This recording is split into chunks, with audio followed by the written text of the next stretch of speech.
And now, from beyond our dimension, this is the JeffMara Podcast. Here's Jeff.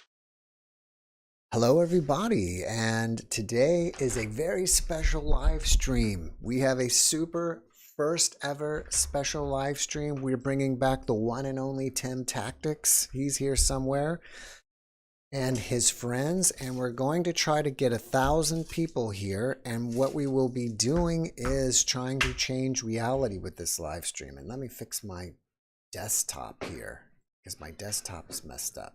There we go. So right before I bring him in, I just want to let you know that after the meditation, anything goes. And if you want to join me, in the description below is a Zoom link, and or there's the Zoom room ID and passcode. So you can, you know, that's if you do whatever way you want to join. You can click the link, or you can go to Zoom and click join a meeting and then join us. There is also right below is the links to our other YouTube channels. There's links to my Facebook page, my personal Facebook page. My last name is Reynolds. Mara is my beloved wife, and Discord link. So with all of that, I think we want to get rolling here. So let's bring in Mr. Tactical. Where is he? Let's see if I scroll through. There he is. And I'm not sure. I'm going to have to refer to him to see who is in, who else is here.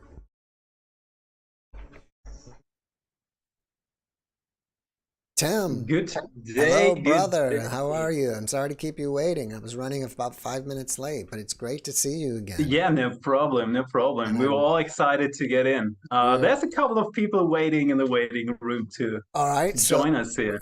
I was saying I needed to refer to you to see who to bring in. So who do I bring in? Good question. Essentially we have Sarah Zula. All right. There should be a Sarah Zula somewhere. Let's bring her in. By the way, I really like that shirt. What kind of shirt is that? Thank you so much. We're all going to wear it. We should get you one. Yeah. I want them at least purple, but it's a sweater. You see? We have it for females too. That is Sarah. Oh, all right, Sarah. Well, we're waiting for. Let me help her. She's got her mic muted. Let's unmute that. There we go. There Hi. You go. Hello, Thank you Sarah. for having us. Hey, we're excited to have you, and the audience is as well. There should be a Tavel somewhere. I hope right. she's on too. GFL. Tavel Shoham, if I'm pronouncing that correctly. Yeah, perfect. Let's get her on too. So we got a whole team, and wow, we got a whole team. We got a whole team. But it's already picking up with people. Hello, yay, Tavel. That is so beautiful. We do have a Kadri Olsen, but he's not on yet. He will join us in about, I don't know, like 20 minutes or so.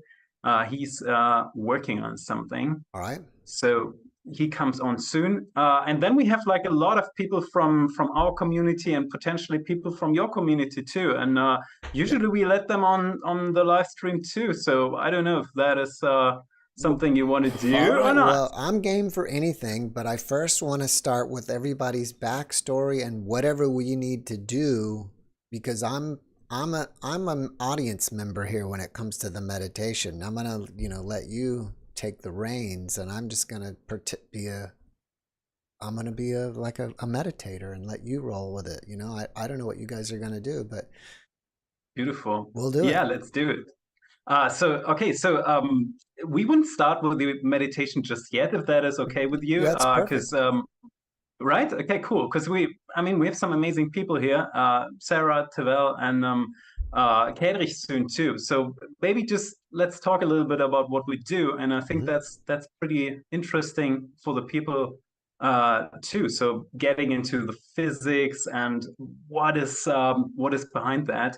But yeah, in general, we have like a team of Sarah Zule, who is a subconscious coach and can introduce herself in a minute. We have Sarah Brexman Cosme, who was on your podcast too. Mhm. She's a hypnotist, Yes. which obviously makes a lot of sense to have someone from her profession on the Mhm. team too. Mhm. And then we have a Viking, Kadri Cool. Olsen. He's What a yeah, great that's name. pretty cool. He's our shadow worker. He's not gonna wear this beautiful shirt, Mhm. but he's always dressed in black, and he's doing the shadow part of it, which is a big part of evolution too. Just dealing with the shadows.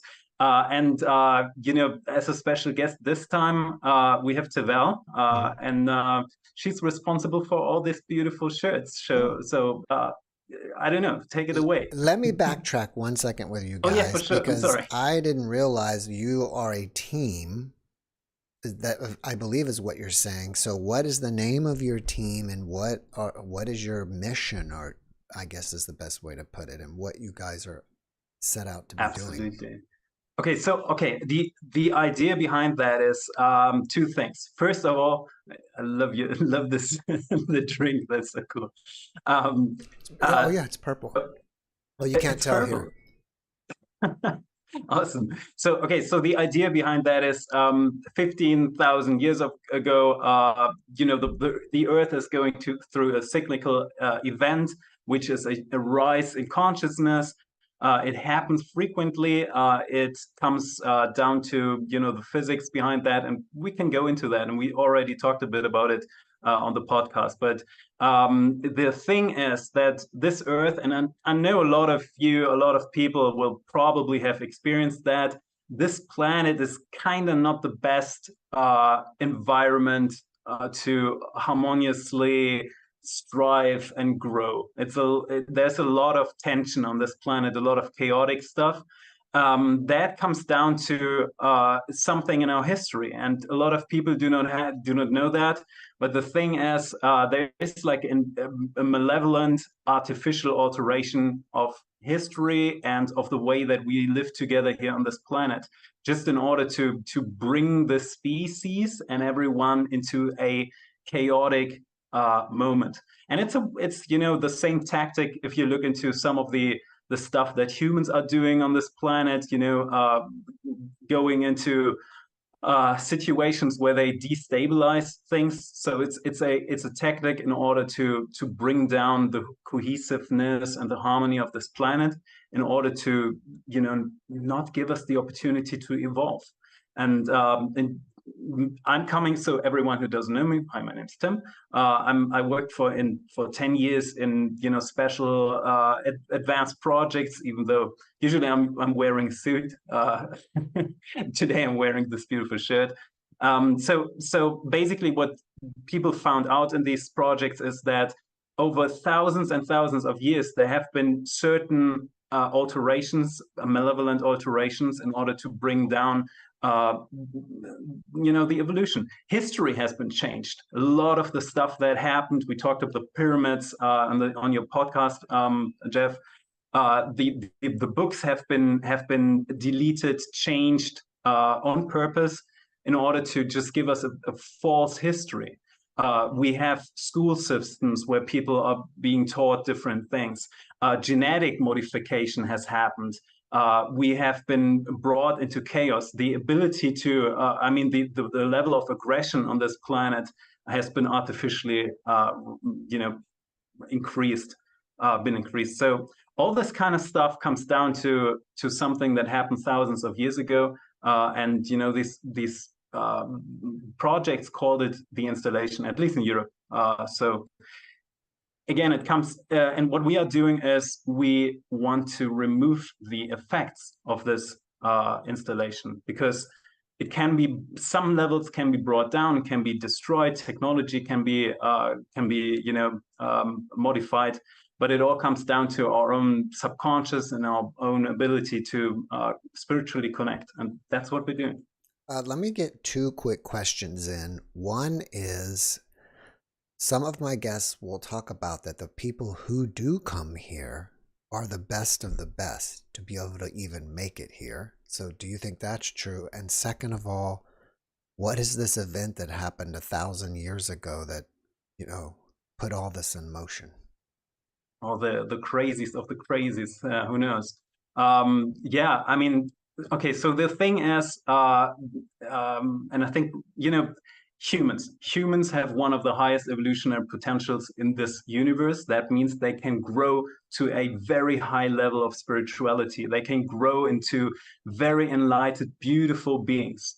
That should be what, should have happened on this planet. But also there's something that is, a competitive side in the universe. We do see that on this planet, and no wonder it's also the same structure, the same systematic thing that happens on other planets too.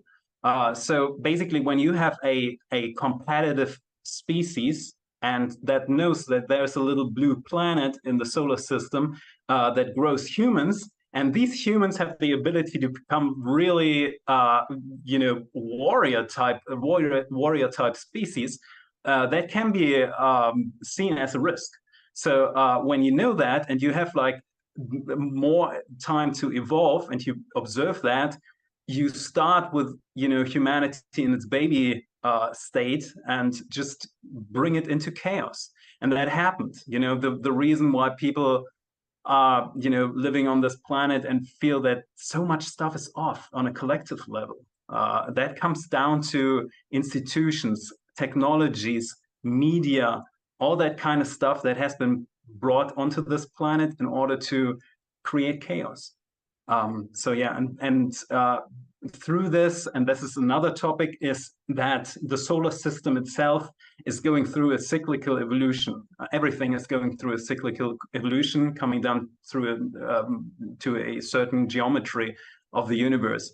And that means that in certain times, the Mayas talked about it, the South American civilizations talked about it, Indians talked about it, the different levels, the yogas, if you want to call them that way, where we rise in consciousness. Consciousness is on the rise. So if you ever go to Instagram and you see all these dogs suddenly putting all these, putting their paws on these buttons and talking to people, and you see apes using tablets, you can basically see that, right? You can see that even animals are evolving.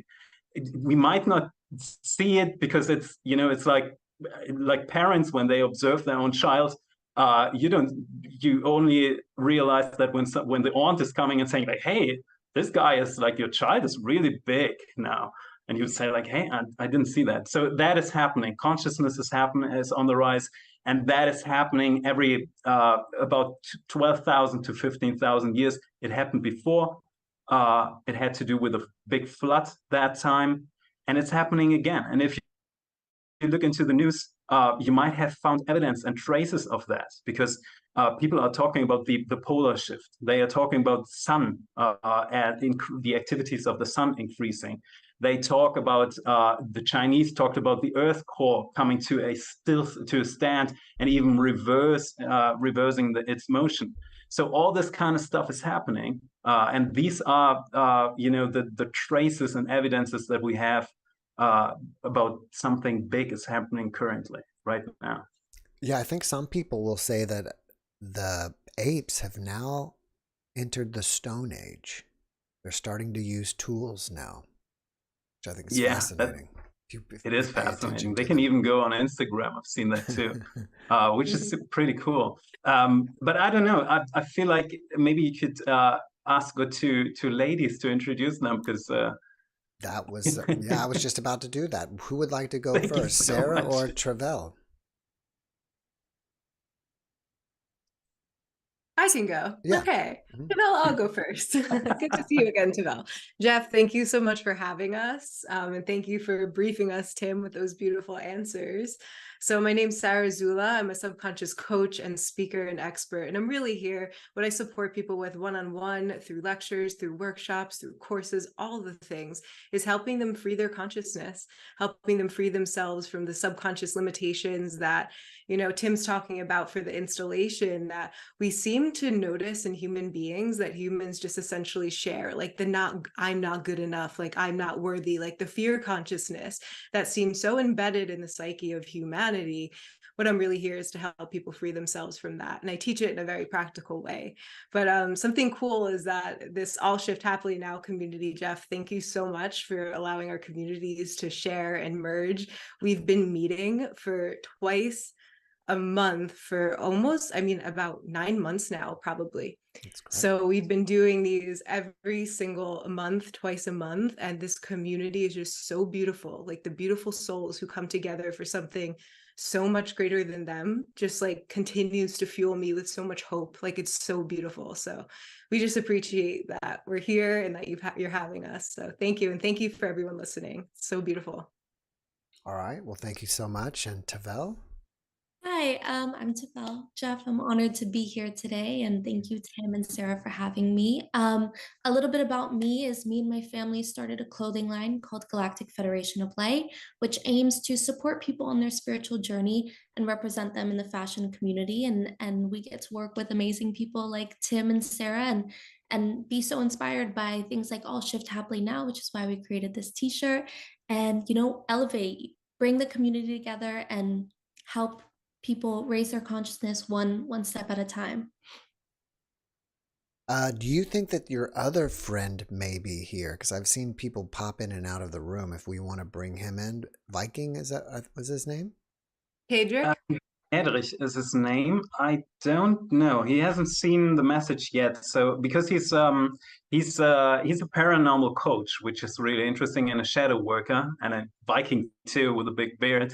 And he's doing this the shadow work, the parts while we associate more with the light part of it.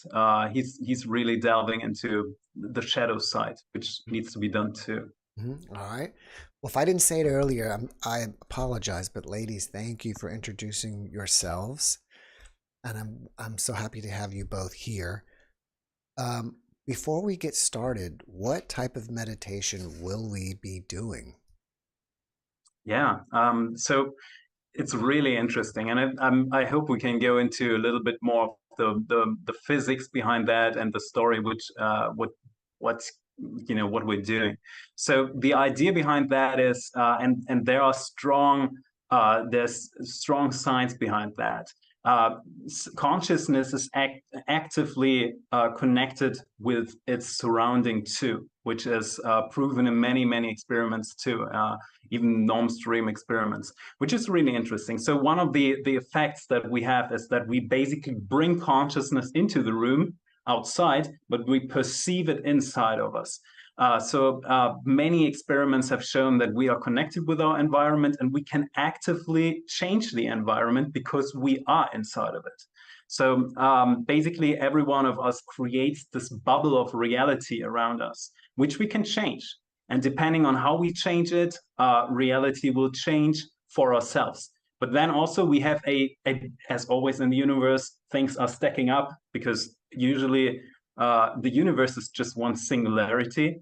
But when you have more and more of these bubbles stacking up, they go into interaction with each other.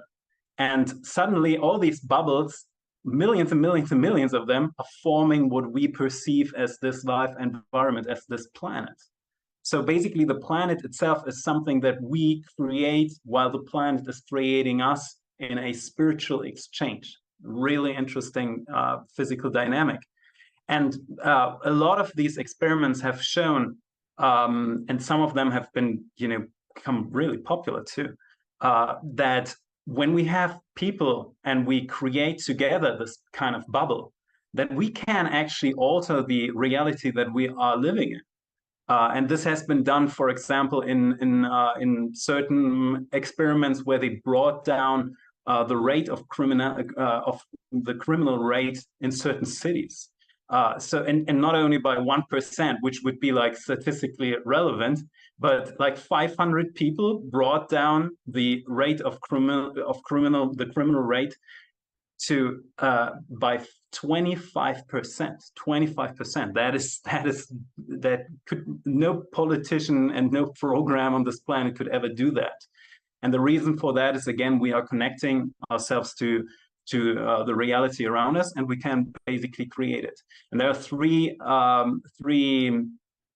major aspects that increase our ability to meditate and to change the reality that we perceive. Because we all agree upon certain roots, right? The soil that we are standing on is not really solid soil. It's atoms, and there's mostly of that is space. It's just empty space. So when it comes down to that, we should all actually fall down into nothingness, but we don't. So the reason for that is because we all agree that we are standing on on a solid ground. And when we change these belief systems, we change beautifully our environment to the positive or to the negative if people have been brought into that. And the three aspects to increase that is first of all the amount of people that come together, then the techniques and the experiences that people have. So when you have people that meditate a lot and that are aware that we can change realities, these people live in really different worlds compared to the ordinary human, if you want to say that. So they can, when you think of all these gurus and people in India that really create beautiful and wonderful, magical miracles, because they are aware of that. So that is number two, the experience level. And number three is the emotional side. So basically, when you have two people, if you have one person that can create something for his or her own reality bubble, if you have two people, you double it.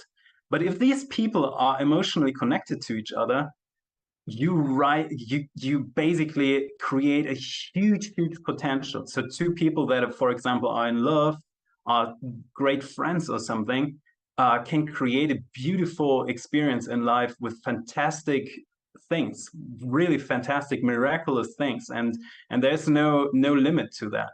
And everything that I have done and everything that we have done together with Sarah and Sarah Brexman and Tavel too, and many other great speakers that came together to make this All Shift Happily Now meditation possible, is to build a community of people that feel emotionally connected to each other.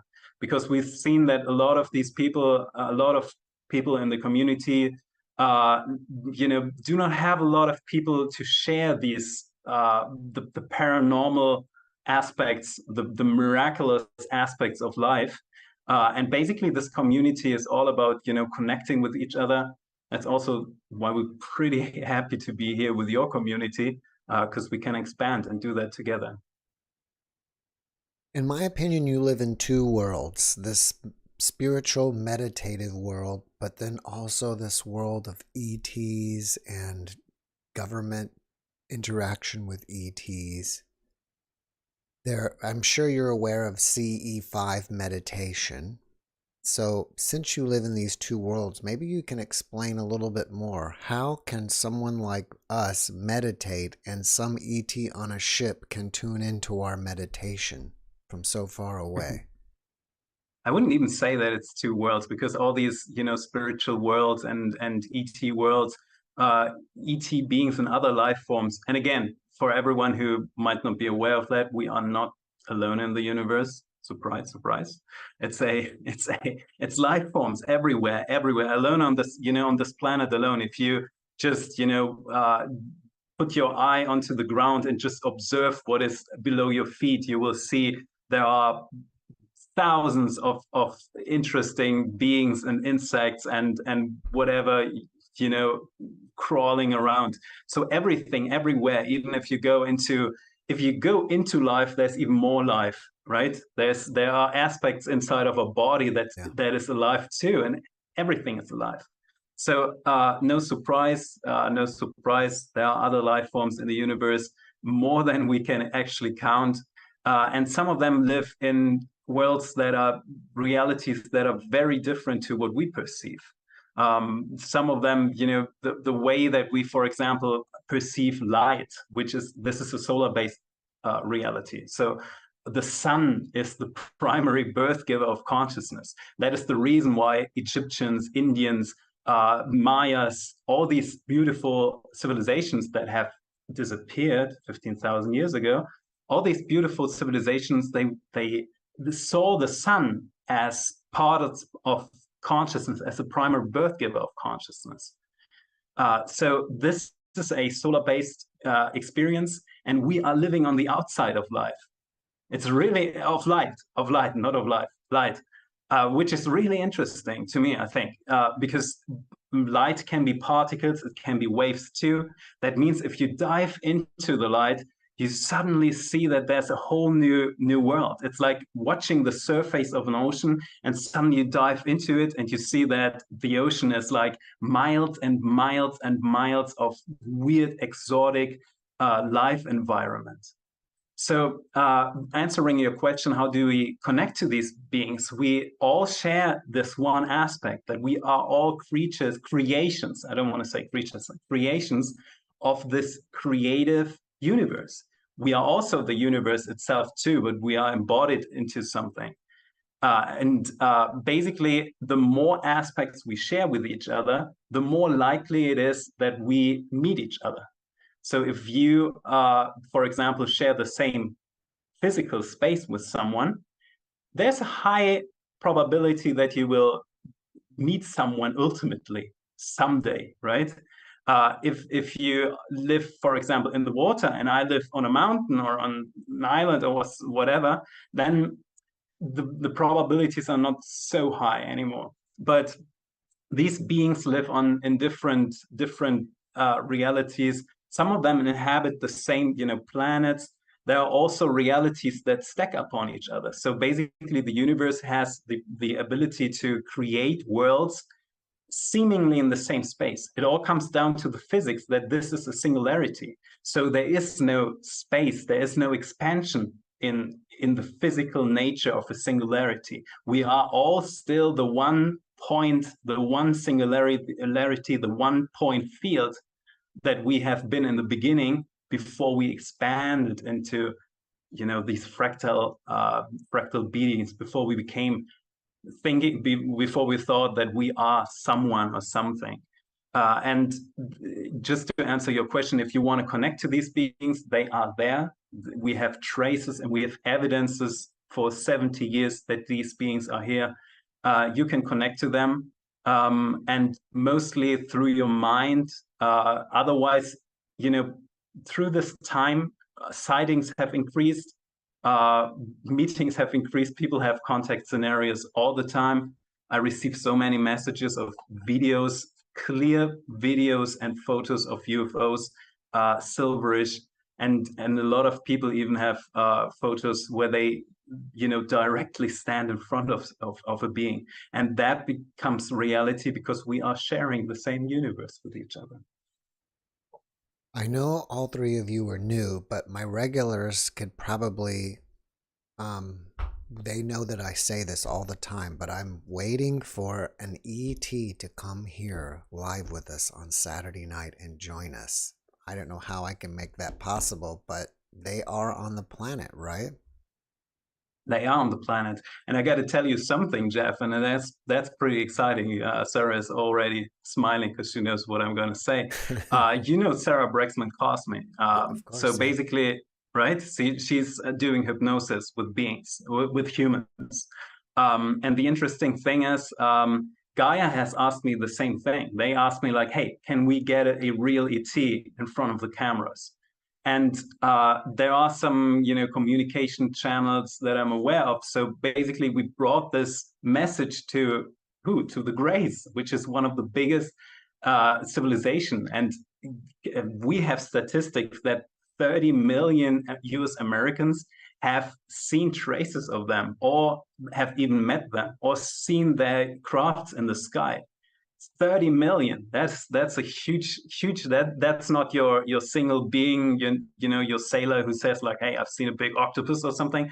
That is millions and millions of people that have direct contact with these beings. And the interesting thing is that they replied that they have, so politically at the moment it's not possible. We all see it, hopefully, that there's something is changing right now. The Mexican parliament had these beings, they were discussing these beings. First country that even set up laws for non-terrestrial beings. The Pentagon had hearings, they were releasing some of the ET files. Everything, all this kind of stuff is in motion right now. So please become aware of that. Basically, we are going through a phase where this is all, I don't want to say staged, but I want to say it's planned.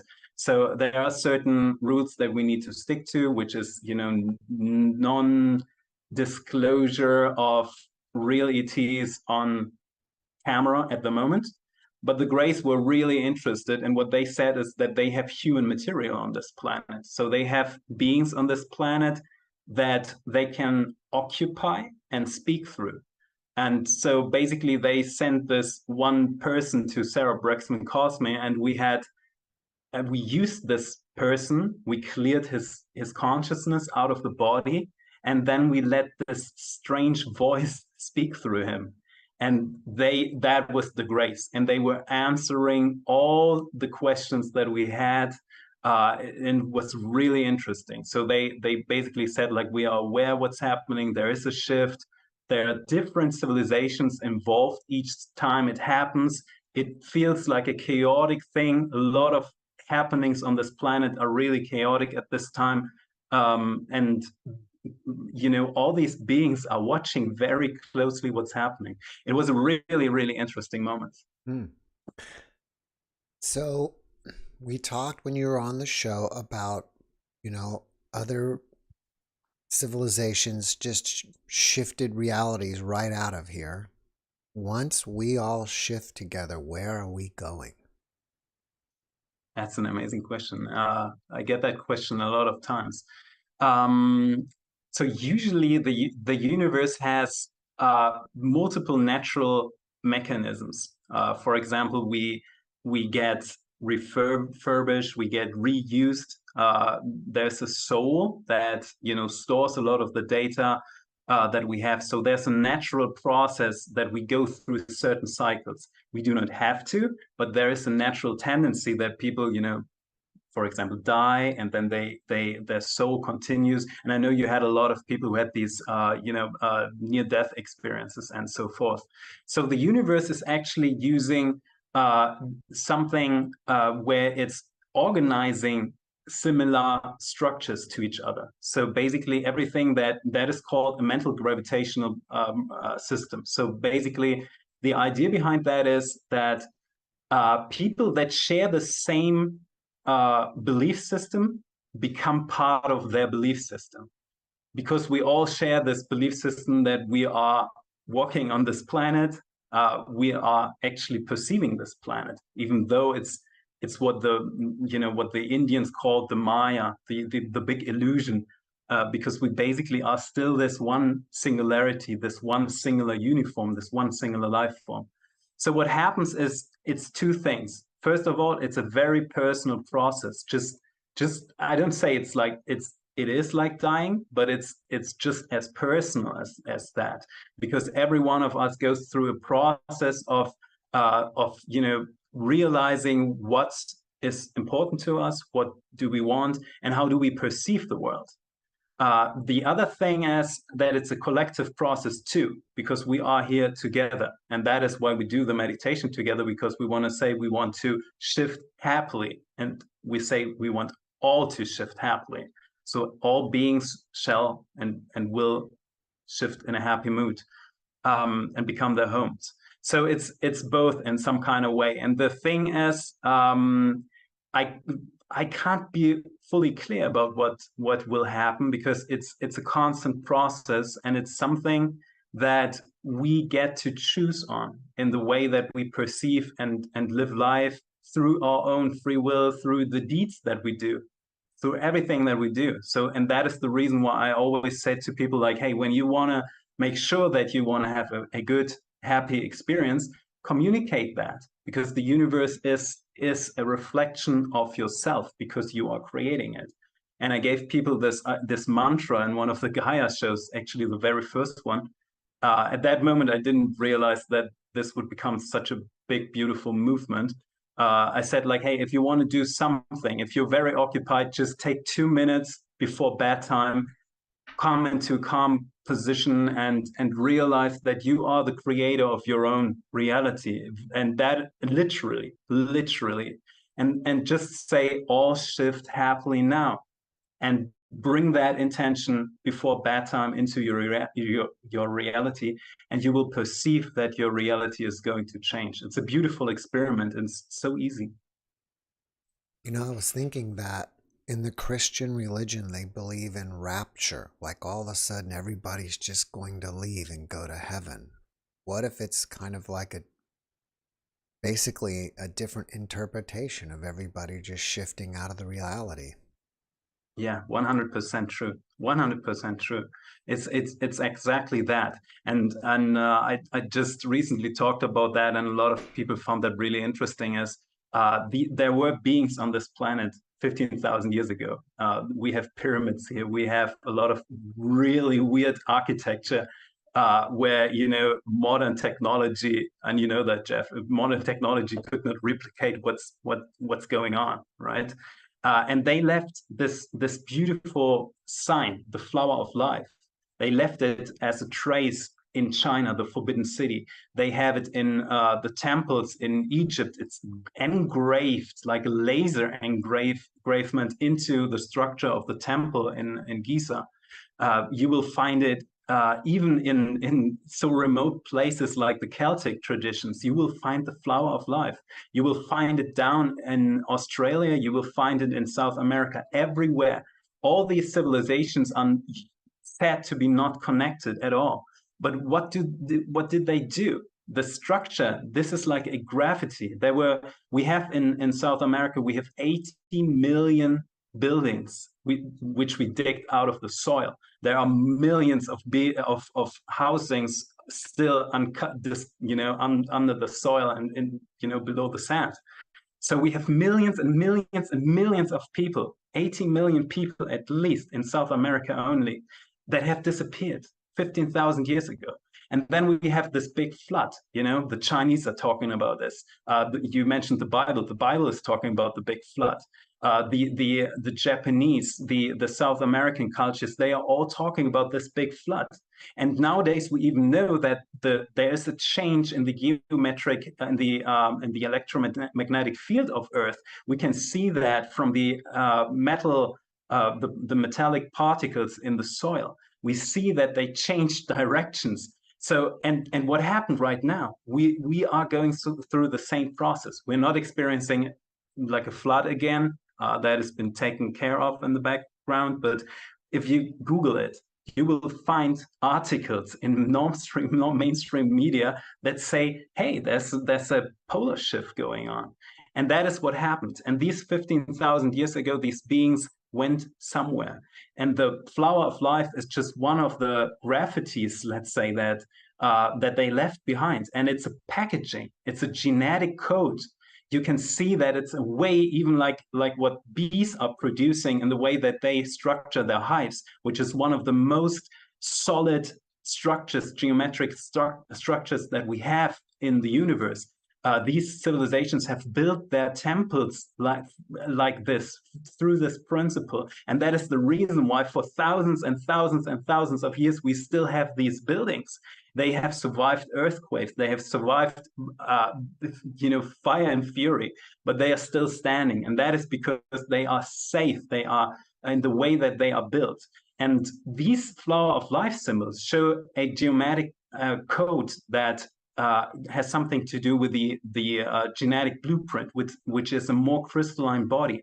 So some of these beings changed their DNA and became crystalline beings. Some other beings, and we do have scriptures from the Hopi Indians, we have scriptures from African tribes, and from the Japanese. They are saying that these civilizations went underground. And even though if you look into articles that have been all this kind of stuff is being released right now, really interesting. If you Google it, you will find articles that speak about gigantic bubbles inside of the Earth crust. So they are confirming that the inner Earth is reality, and we have ancient texts talking about that. And then we also have other beings that obviously have taken some of the material, some of the human material 15,000 years ago into their civilizations too. So all this kind of stuff happens. So answering your question, how does it look like? It might be different from being to being. Some beings, went underground. Some beings changed their behavior, became more like a crystalline being, because we can change our blueprint, genetic blueprint. And some have been just collected and harvested, brought back to other cultures. Well, I was trying to hold out as long as I can. We've got about 450 people here, and I feel like it's time to do the meditation. I don't know if you are ready or not, or you're waiting on somebody else. I was hoping to do. And what I'm going to do is, once we start, I'm going to try to turn off the ad so no one will get disturbed while we're doing that. Awesome. I don't even know where that is. I'm so sorry for Tavel and Sarah not being able to tell so much, because they have so much knowledge too. Well, maybe we'll just get them in on as a regular podcast. Oh yeah, awesome. See, Tavel, you're gonna get on a podcast. So yeah, I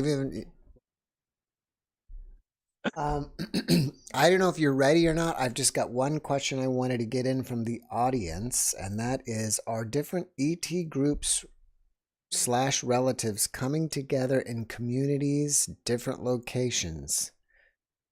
Communities in different locations. I did a reading when one showed up for this person recently. I'm not quite sure if I get the question. And so are ET beings coming together for this this event that we are going through? Well, yes. Are different ET groups, are they getting together in communities in different locations? Are do the Greys just only stay with the Greys, or do they hang out with the Arcturians and the whatever? No, oh my God. Okay, so the Greys are one of the most widely spread civilizations in the universe. They are actually coming from a collapsed version of the universe before this version, which is interesting. The universe has this ability to build universes, and then they collapse if they are not successful, and then they get back, brought back into the singularity, and then another one appears. So it's like this. What all these ancient texts are talking about, this circle of life, until we get moksha, until we get out of this, until we realize all this capacity that we are just, free to just walk out of it if we want. So yeah, the Greys appear everywhere. And if you, again, newspapers, right? So if you think like some of the, maybe Tavel knows his name, but the general that in Israel was doing the space program for Israel. Shed, I think's his name. Thank you so much, Jeff. Awesome. Yeah, he's for example talking about a galactic federation, which again is the name of the name-giving body for this beautiful organization that you have. So the Galactic Federation, he's saying like, hey, Earth is working together with a so-called federation for quite some time. And this guy is not like, someone. That is someone who is a general in the Israeli space program. And he's just saying that. So, and we do have this proof. It's true. So there's a tendency the universe works with collaboration very well. There are always some competitive elements as long as we believe in duality, as long as we think that we are different than everything else around us, and that we are, dual characters or something. As long as we believe that, we might encounter people that have different mindsets and might be competing, in some kind of way. But the universe itself is a very collaborative structure. And the more we go into this collaboration, and again, that is what we are doing with this meditation. So thank you so much for doing this, everyone. As the more we do this, the better we become, the more we strive, the better, the more joyful it is too. The universe is a social complex too. That is something that's fairly new in the minds of humans, because 50 years ago, people thought like, hey, humans aren't, the universe is not a social dynamic. It's a rough nature, animal kingdom and all that. No, it's a beautiful social structure, like dogs. If you have a dog at home and this dog is spending time with you, that's a different creature, and it's completely integrating into your life. Cats too, and these beings learn from you in a profound way. If you compare, for example, some of the animals in wildlife, they might not have an idea. If you put a mirror in the jungle, some years ago, if you would have done that, a bear, an elephant, they would have destroyed the mirror, showing that they cannot see themselves as identities. They see a different animal inside of the mirror and just like react upon it. But if you do the same thing, with your dog, no one would be surprised if the dog's just like, hey, yeah, that's me in the mirror. And even listening to, reacting upon his own name, if you name, I don't know, if you give your dog a name and he or she is reacting upon that, these are clear signs that they are learning from us. They are observing us. And the universe is a beautiful complex where we learn from each other. There's, the time is something that gives us so much opportunities, because there are beings in this life that have so much more life experience. Humanity has been brought down to 70 years or something by genetic modifications. But there are beings that live for thousands of years, and imagine the amount of experience they have and what they can teach us. They are still the singularity. They are still the same complex as us, but they had more. I wouldn't even say they are higher or more advanced. They just have more time, more experience in life, and they can, give that to us. And that's a beautiful, beautiful thing. And we are doing the same thing with dogs. So every time you open a tin for your dog, the dog looks at you and says like, hey, man, one day I'll be able to open that tin myself. One day I'm going to feed myself, because he doesn't have a thumb or something, So, and that is the moment where the universe is actually getting an inspiration to grow. The dog might at one point pass away, but the soul has learned, hey, I could be this guy who can open and give himself its own food. That's pretty amazing. That's pretty amazing. It is. All right, well, you guys, who's going to be the leader of this meditation? Who's going to be the guide? It's a cooperation. It's a cooperation. Oh, perfect timing. So Kadri just said, I'm here, just about to hop on. Okay, so we got one more, all right? Yeah, he should get on the... We're up to about 480, so we're almost at 500. Okay, he says he's in the waiting room. Can you let him in? What is his name? Kadri, Kaedri. Kadri Olsen? Yeah. Yes. All right. Cool. Awesome. Joining. Ooh. Oh. Look at that picture. He is a Viking. He is a Viking. Yes, I like that instrument you have on the wall too. It looks like a dulcimer or something. It's a Kravik lyra. Cool, that's awesome. It's a Scandinavian type lyre. Oh, that's neat. On another time, you have to come back and give us a concert. Play it for us. I would love to. That would be awesome. So I'm gonna let you guys take the reins. This is where we are. I'm treading new ground doing this. So where this is something new for me. But hey, why not? And I'm just gonna I'm gonna mute my video and disappear and let you guys lead the meditation, however you want to do it. I don't know. Are you guys ready? Do we need to are do ready. it? If you want to, it's your podcast, but if you want to let some people from the audience join us, because it's just beautiful to have them on, but it's your decision. All right. If they want to now, well, what would they be doing when you have them join you?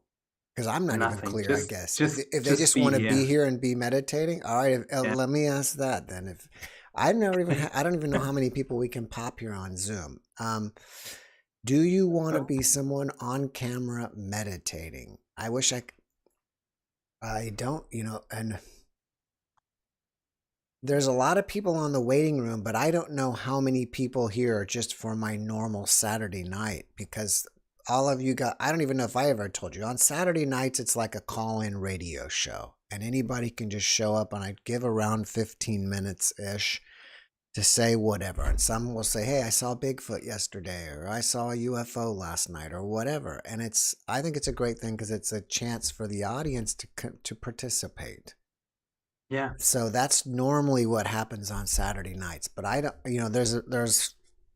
there's like 10 people in the waiting room, but I don't know what they're waiting on. Maybe what I can do is we can do this, because the chat's about a minute behind me. So for these people who are in the waiting room, which is Bobby, Kim, Lisa, Jen, Daniela, Dawn, Jonella, Robin, Michael, and Chris Torres, if you want to be a silent meditator, then I will let you in. How about that? Beautiful. Does that sound good? And then we'll see maybe you can let us know in the chat. What? Oh, yeah, I'm sorry about that. Sarah, I'm covering your face. That's not light. There we go. You don't see it yet, but like I said, there's a little bit of a delay.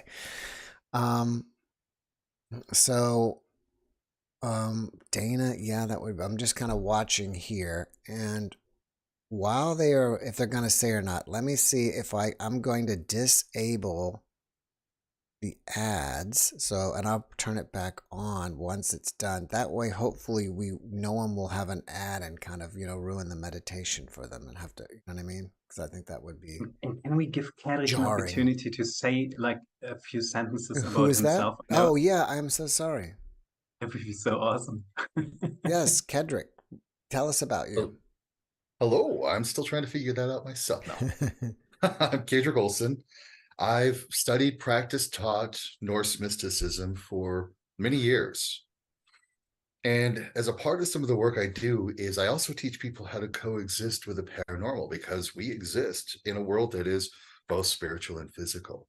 And so I help people understand that they are just as paranormal as everything else. And as a part of that, I'm a shadow worker.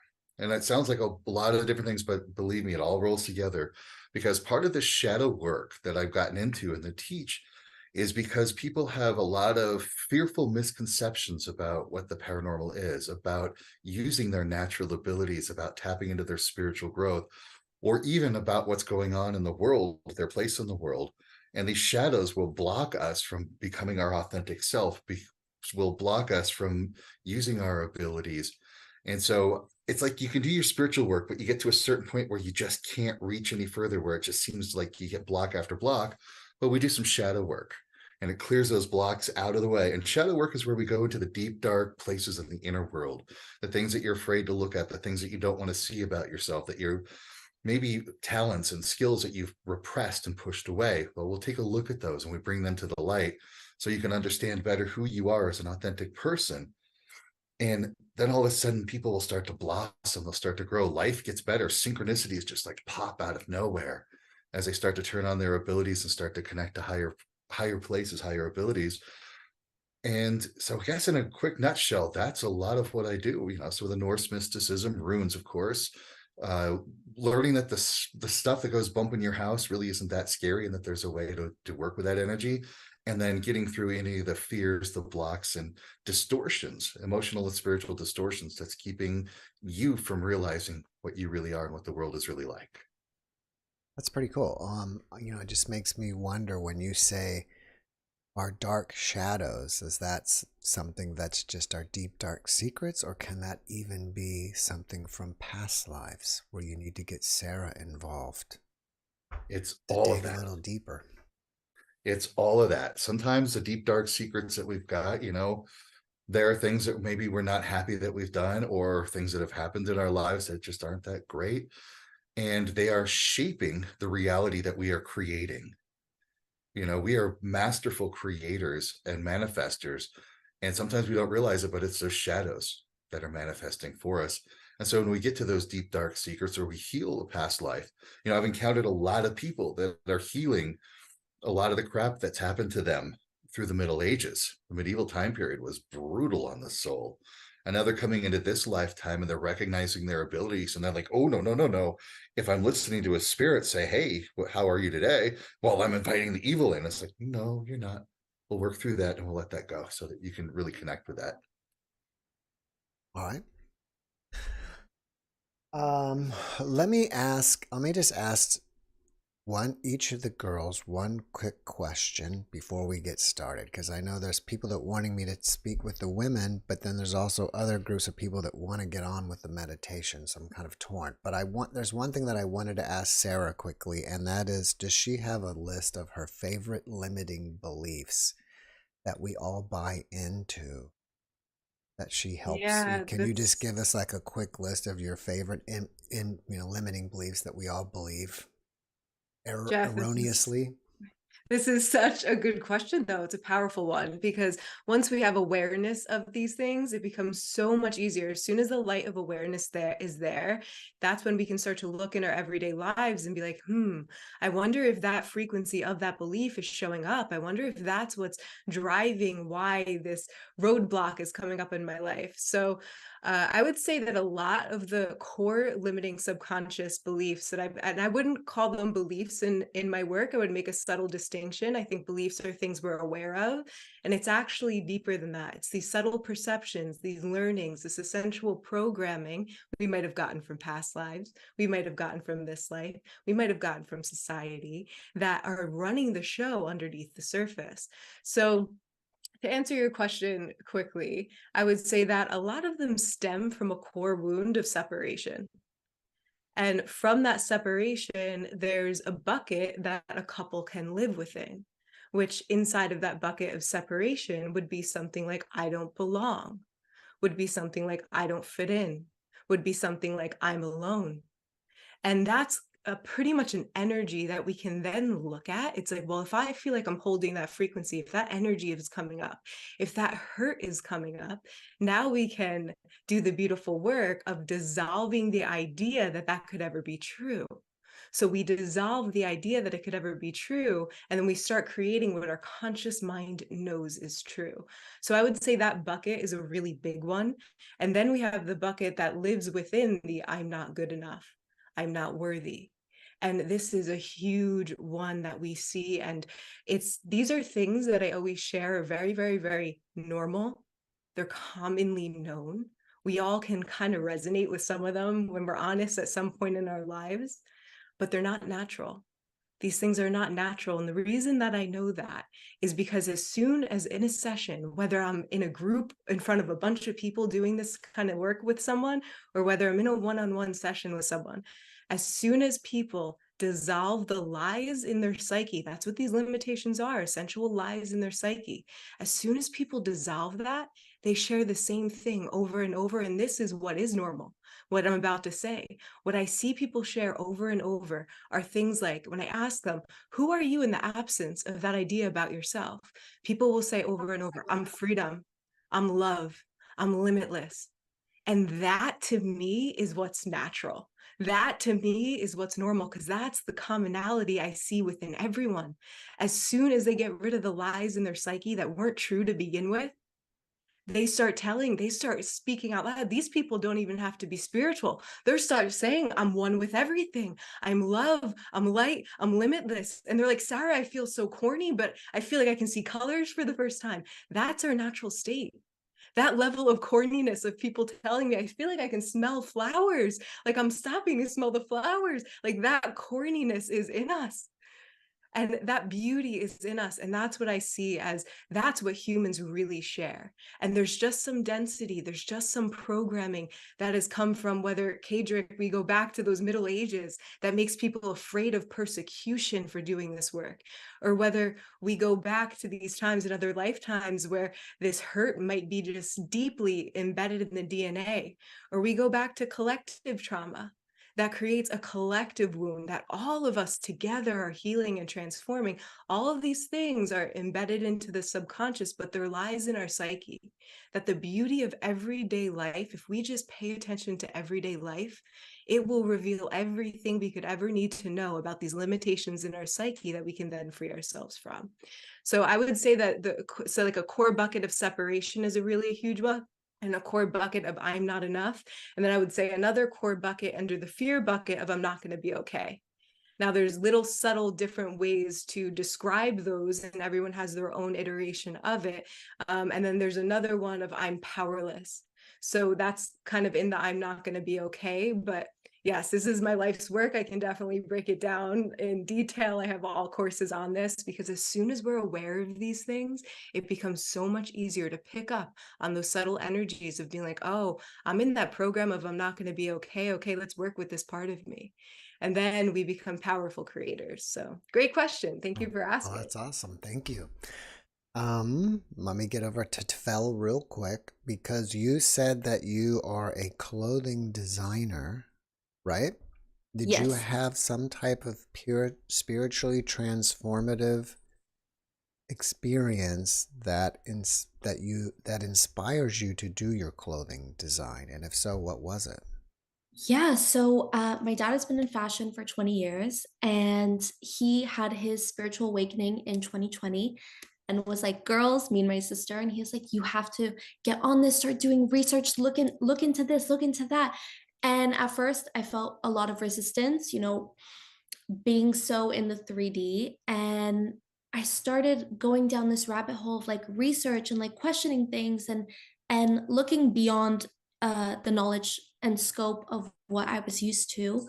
And I actually did see, ET beings, and I had so many um, experiences that were beyond explanation to people that wouldn't be privy to that sort of knowledge. So with that, and with being inspired by people in the community, like that's what really helped me be a part of this amazing clothing brand that represents people in the community.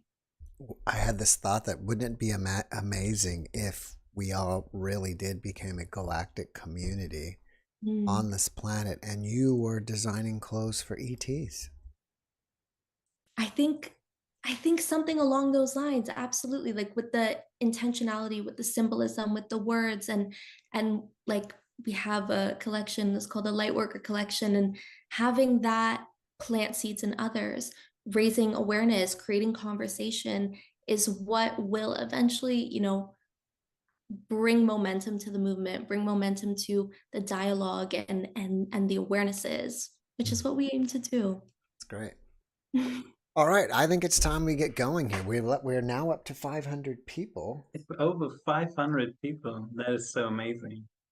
I'm so sorry, Tim, one moment. Okay, I think Roxanne and Bobby want to join us. And Michael. So let me bring these people in. Okay, and then there's Bobby. And then Roxanne. I don't have a Roxanne. Oh, there she is. I'm just hoping none of these are trolls. Good evening. Hello, everyone. there's Michael. And Bobby from Australia. Nice to see you, Bobby. Hope everything's going great in Australia. And we're waiting on one more, Roxanne, right? Where is she? Is she joining? Let's see. Okay, she's there where she doesn't have her camera on. Let me help her.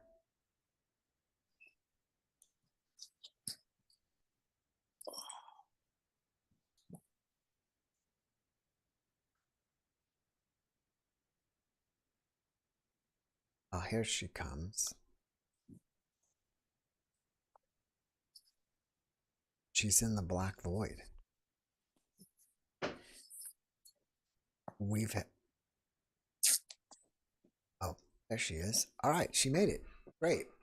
All right, so I guess we'll turn this over to you, Tim, and let you start leading us, and we'll be here. We'll be. Beautiful. Hey, we at least made it halfway. We're up to we're over 500.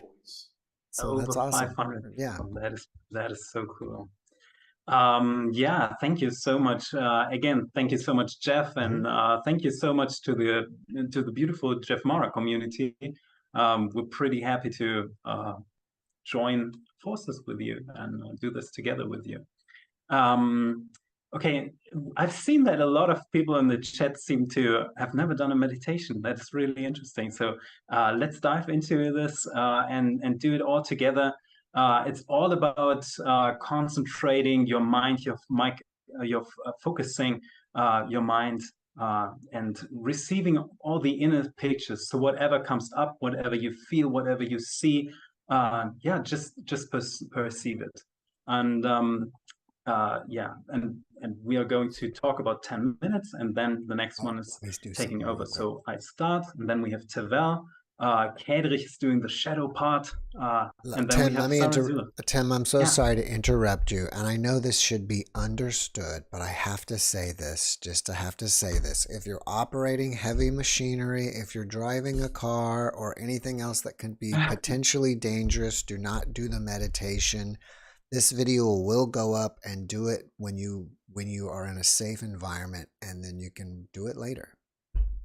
All right. Sorry. That is actually, yeah, we've never thought about this, but that is real good advice. Yeah.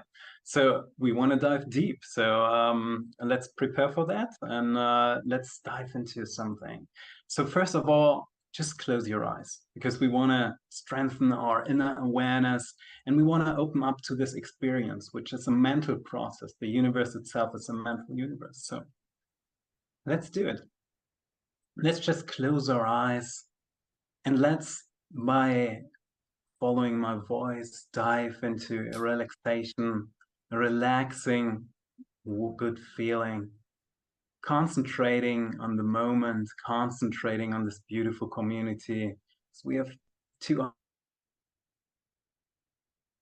people from Jeff's community. That is so awesome, so beautiful. We are almost, over 500 people all around the globe at this very moment. So let's make this a happy moment for all of us, because obviously we all came from this one singularity, and we've all been here, and we all came into life in order to be with each other and to do this together.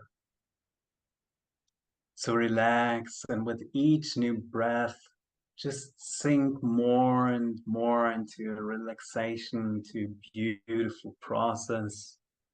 A little smile. And I want you to realize that in the middle of your forehead, there's a point between your eyebrows. And this point famously is known as the third eye. It's the inner eye. It's the eye that resonates with a certain pineal gland in your brain that is connected to your energy, your Kundalini energy.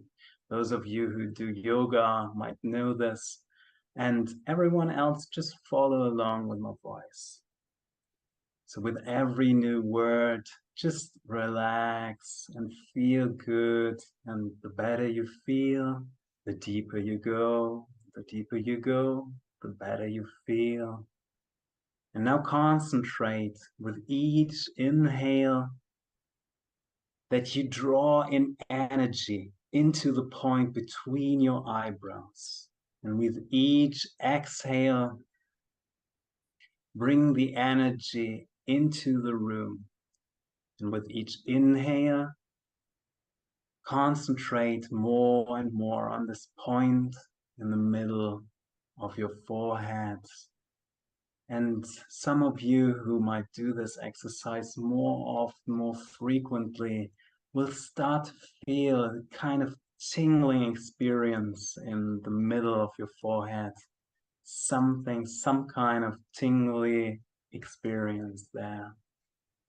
So keep on breathing and keep on relaxing and keep on focusing your inner eye and focus on the darkness, the vast darkness in front of your eyes, where you deeply breathe in and out and relax with every word that I speak and feel more and more comfortable. And now imagine that this tingling feeling inside of your brain and middle of your forehead, in between your eyebrows, becomes a little stronger, stronger and stronger.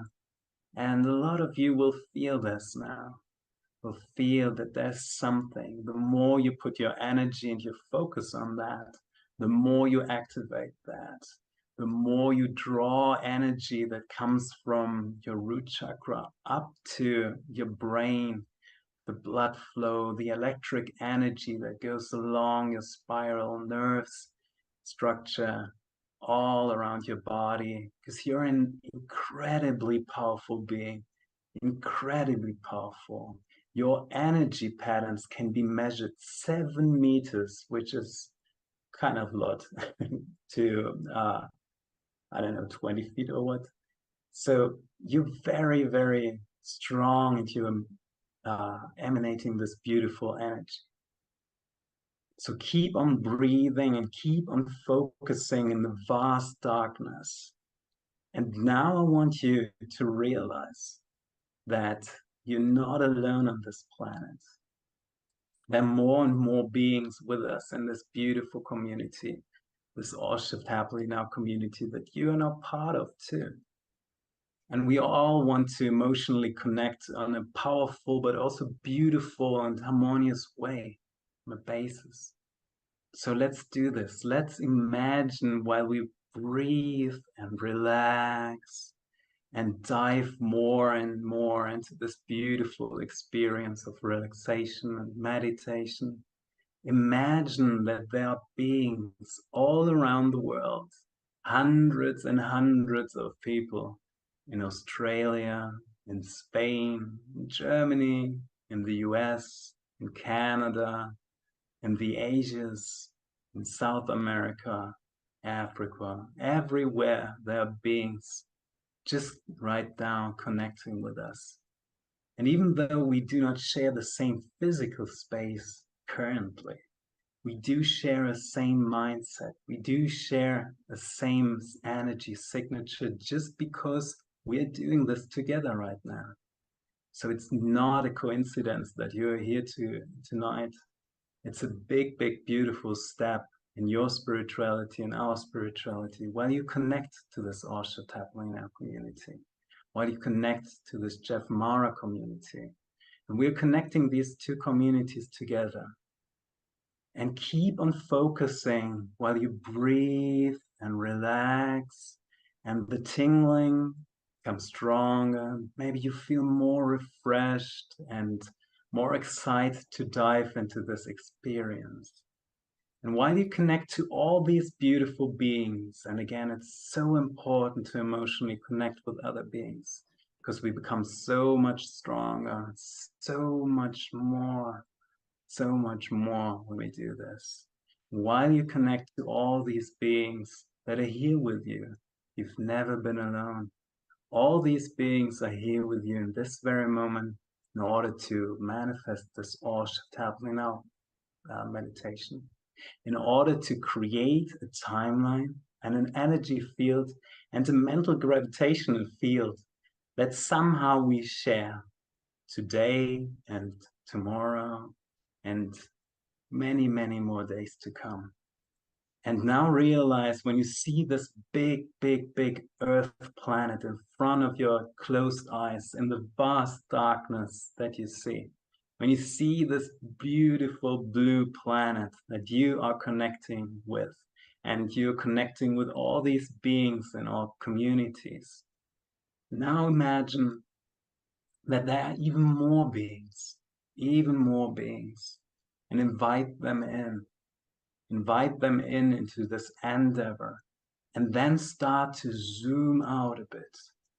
And now let's make an experience, and let's see what else is here with us and what else we can sense. And now those of you who can be very, very, very sensitive about what they feel and what they see, they will probably get really great results with this. So keep on relaxing, keep on, join and follow my voice, and feel more happy, more excited to do this. And now we see again this blue, huge planet in front of our closed eyes. And we zoom out more and more. And we will see that there's a darkness around this planet, but also there's so much light around the planet, because there are billions and billions and billions of stars. And all these stars are representation of consciousness and have formed their life forms. And now realize that around this planet, we are not alone. We've never been alone. There are other beings that observe what happens on this planet, other beings that realize that we are parts of them, that we are parts of the one creator, we are parts of the singularity. And these beings know that because they have been around for quite some time, and they had more and more time to prepare for what's happening. Now realize that around this planet, there might be ships, there might be other planets, there might be other worlds. And now feel yourself drawn into one of these worlds, one of these ships, one of these experiences. Sense what is there. Sense that you've never been alone. Sense that the universe has never been alone, because it's a singularity, but it's also the infinite ocean of awareness, the infinite ocean of beings, and the infinity of experiences. And all these beings care for you because they know you're an essential part of their life too. And they want you to make experiences, but they also want you to thrive. They want you to have these experiences and to have the happiest of them and to create your experiences. And now dive deeper and deeper into this experience. And whatever comes up in front of your eyes, so maybe you feel it in your heart that there are other beings that might not appear in front of you, but that are there. These beings are there. And these beings are connecting with you and with us right now. So invite all the beings that you feel comfortable with, all these beings that seem to be a friendly and good experience. Invite these beings by thought, by your imagination, by whatever. And then sense it. Sense into what you feel and see what you see. So whatever comes up in the vast darkness in front of your closed eyes, whatever picture they are sending you, whatever image they are sending you, just store it inside of you. Have this interesting and beautiful and exciting experience to get in contact with these beings and see what comes up in front of your eye. Maybe you see a body, maybe you see multiple people, maybe you see cities, maybe you see exotic and strange worlds, pictures and images that you aren't creating, but you are receiving traces of them. Make them more visible, make them stronger and stronger, and see what they are sending you. Just take it in and store it inside of you and see whatever you see, and greet these beings as they are part of this universal galactic family that we are. Now I want you to even think about how grateful you can be for having these experiences, for having these beings inside of your life, in your life, that are helping you, that are guiding you, that are caring for you, that want you to strive and to have the most and beautiful and happiest experience in life, and become a creative aspect of this universe with every step and with every deed that you do. And all of this happy and exciting and beautiful energy, store it inside of your heart, store it inside of your brain, store it inside of you, so that you can always never come back to this, because you have made a contact right now. And the more you dive into this, and the more you concentrate on this, the bigger and the more beautiful this imitation becomes. And the bigger and the more beautiful this experience becomes. And I want you to store and save all this while we go ahead with Tavel, who's going to continue with this. Relaxing and letting any of that static charge be released with an exhale. Know that there's a strong and guiding presence here with us all. Deep down at the core of everything, there's a steadiness and a flow, a deep inherent wisdom within our planet, gently guiding us and nourishing us, supporting us in any way imaginable. And just letting everything heavy melt into the tender arms of Mother Earth. She's prepared to receive it all. There's nothing too big, too painful, or too overwhelming that she cannot hold space for. Letting that strong and nourishing guidance flow, feeling that ancient rhythm of energy, knowing that rhythm within the earth lies within you. You can feel it in your bones, in your heart. You know it to be true.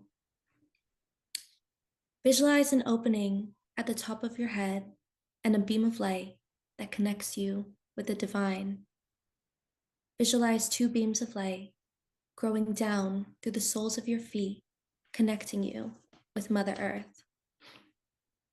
Your connection with the vertical light above and below makes you feel safe, grounded, and supported like a tree with roots of light. Imagine a spark of light buried deep within your heart.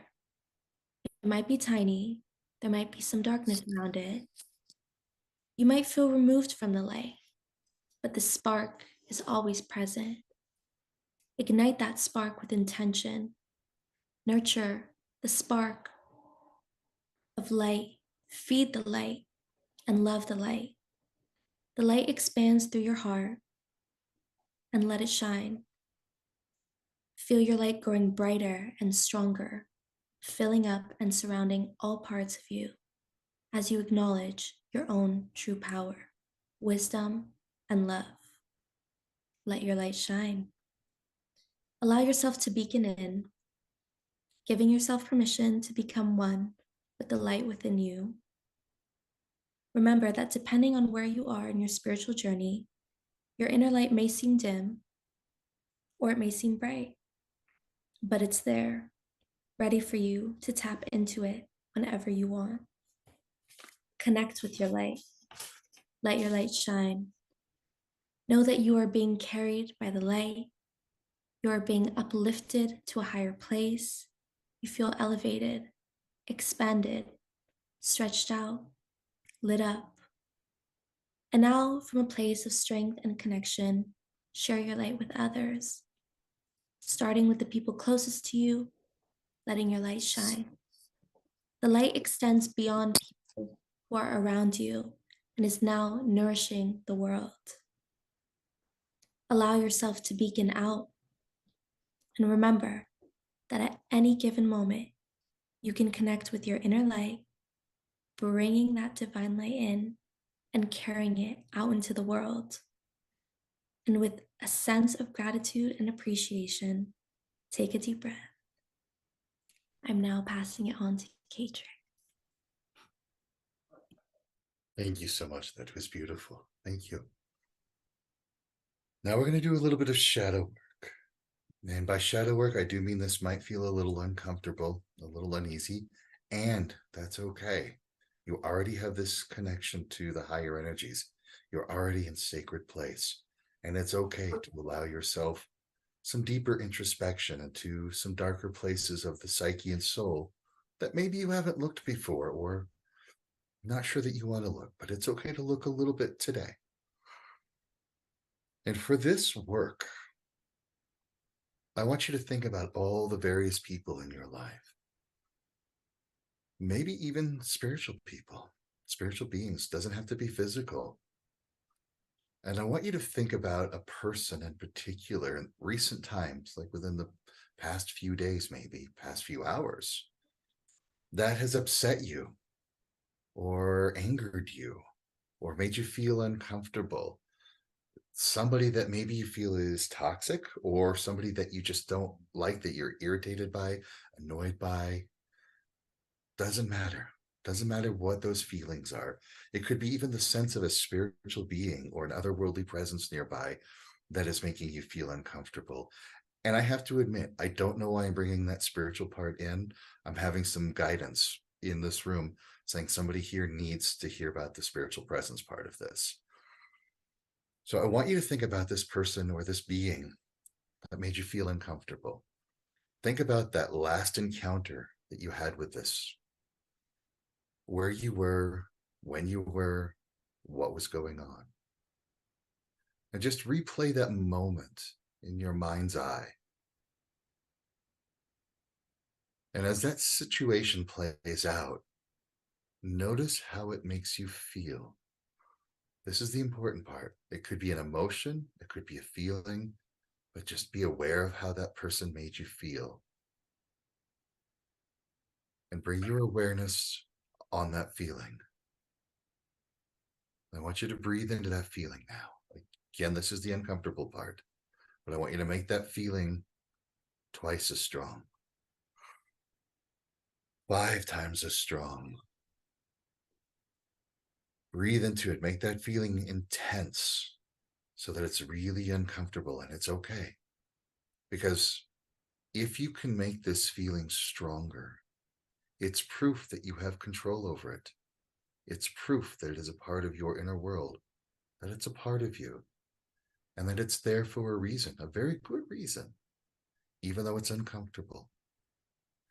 And while you're feeling this uncomfortable feeling, I want you to scan your body and notice where in your body you're feeling it, or if something in your body feels off. Is a muscle tight? Is there an itching sensation? Or do you just feel that emotion, that feeling in your body somewhere? And as you become aware of that body part, also breathe into that body part and let that part of your body feel that feeling. It's okay. You're in sacred energy. You're safe. It's okay to do this for right now. Let your body feel that feeling. And I want you to know that the very cells of your body hold on to the memory of that feeling. Your body unconsciously, subconsciously knows all about this feeling, knows where it came from, when it came from, and how you learned it. And if it's safe for you to do, I want you to ask the cells of your body in that body part, when was the first time you learned to feel this way? And let your mind be clear for just this moment, and let your memory fill in where you were, when you were, who was there. Just bring your awareness to this moment. No judgment, no criticism, just awareness of when you first learned to feel this way.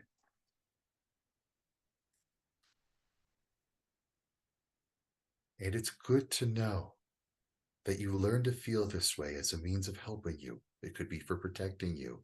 It could be some way of keeping you safe or learning certain skills, certain traits that helped you. And even though this feeling is uncomfortable, even though this feeling is something that you may not want, allow yourself to be grateful to this shadow because it helped you. It thinks it's still helping you. It doesn't want to be pushed away or shoved aside or shoved down. It wants to be made aware of. It wants to feel that sense of gratitude, that sense of appreciation. So just let yourself feel genuine gratitude for this feeling because it has helped you in some way. It may not be now, but it did then. And now I want you to think of this person again. How they bothered you, how they upset you, how they annoyed you or angered you. And just allow yourself a moment to think about what you learned from that person and the way that they treated you. Is it that you learned that you do not like to be treated or have certain things said to you? Do you not like the intensity of the way that they were acting? You're learning about yourself when this person treats you that way, when you're upset by it. You're learning about what is acceptable to you and what's not acceptable to you. And because of that awareness, allow yourself some gratitude for this person also. Allow yourself to feel some compassion for them, knowing that maybe they're struggling with something, because if they're doing something to annoy you or bother you, that might be their shadow. That might be a deep inner pain of their own that they're not consciously aware of. And they're trying to project it on somebody, anybody who will listen. And if you can be aware that it's their shadow, it's their pain, it's their past, just like you have that shadow, but they're not aware of it. So feel the gratitude for what they've taught you about yourself. Feel that compassion. Hold them in a higher place, knowing that they have the capability. They can learn, they can grow.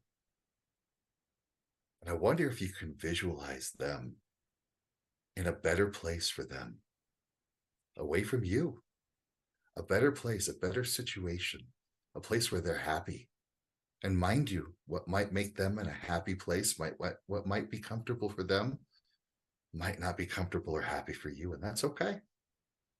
Especially if this is a spiritual being. What kind of a place might that spiritual being want to live? You might not like it, but they do. And just visualize them in this place. They're happy. They feel comfortable. They feel content. More importantly, they're no longer activating your shadow energy. They're no longer around you. Your shadow energy has moved into a higher state of being through your gratitude, through your compassion, through your wanting something better for them. That shadow energy that you know of, where it came from, how it's affected you. Breathe into that as it shifts into that higher energy of gratitude, compassion, and wanting something better. And just know that you visualizing and seeing that person in a better place for them is manifesting and creating that reality for them. And there's absolutely nothing more you need to do. Just allow their life to take its course. Allow yourself to separate from them and allow your own shadow energy to transmute to a higher state of being as you are free from the limitations that shadow is imposed on you. And just take another moment to feel that gratitude, that compassion, that wanting for better. Notice how that feels. Breathe into that feeling, twice as strong, 5 times as strong, even 10 times as strong. Build it up super strong. And again, focus on that body part where you felt the shadow energy. And just by being aware, bringing your attention to that spot, That energy flows there. Remember, energy flows where your attention goes. As you're feeling this higher level energy and you're bringing your attention to your body part, that shadow energy is transmuted to a higher state of being. And you are free from the limitations of that shadow. You've integrated the lessons that shadow brings to you. And you are creating a better world for you from the inside out, and a better world for that other person. To you, I say hail and thank you as I pass on this meditation.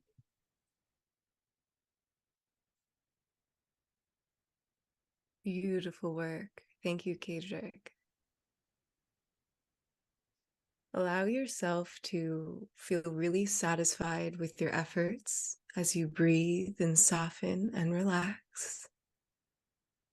And feel your body growing more and more relaxed with each exhale. And take a moment to allow this beautiful work that you've just done to land in every cell of your body, feeling the power of what it is to overcome something that was once a shadow through the beautiful energy of gratitude and compassion. Feel how beautiful that truly was. Let it sink in.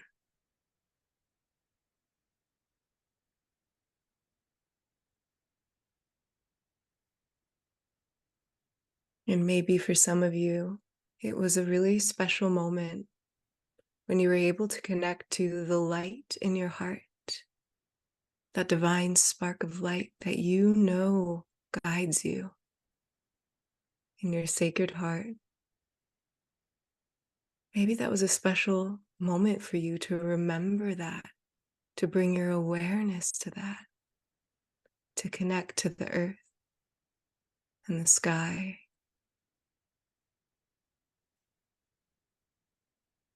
And maybe for some of you, it brought so much excitement to your heart to connect to other worlds, other beings that Tim guided us to.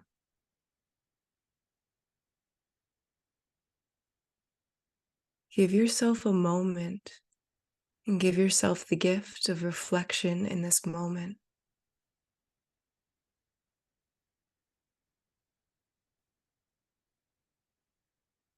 Feel yourself growing more and more proud of your efforts, satisfied with the work you've done here tonight.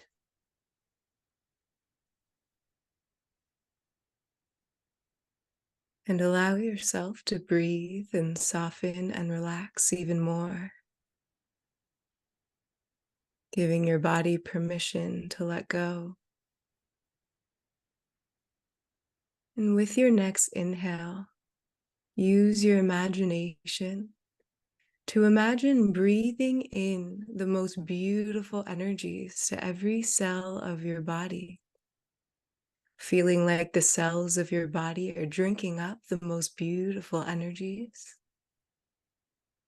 And with your exhale, a release of any energy that no longer serves your highest good. Your inhale, an invitation of the most beautiful energies to every cell of your body. Your exhale, a release of any energies that no longer serve the cells of your body. Feel it drain away. Feel it dissolve. Following this flow of breath, breathing in the most beautiful, loving energies into every cell of your body. Drink it up. And with your exhale, a release. As you breathe and soften and relax. Open body, open mind, open heart. And begin to bring all of your awareness and all of your attention to the center of your heart. beginning to breathe in and out of the heart as if the heart had lungs. And as you bring your awareness and bring your attention to the center of your heart, you can feel the warmth of what it is to be at home in your heart. For your awareness to be at home in the safe space in your heart. Feel how good it feels to rest there. Feel how good it feels to hold your awareness in the center of your heart.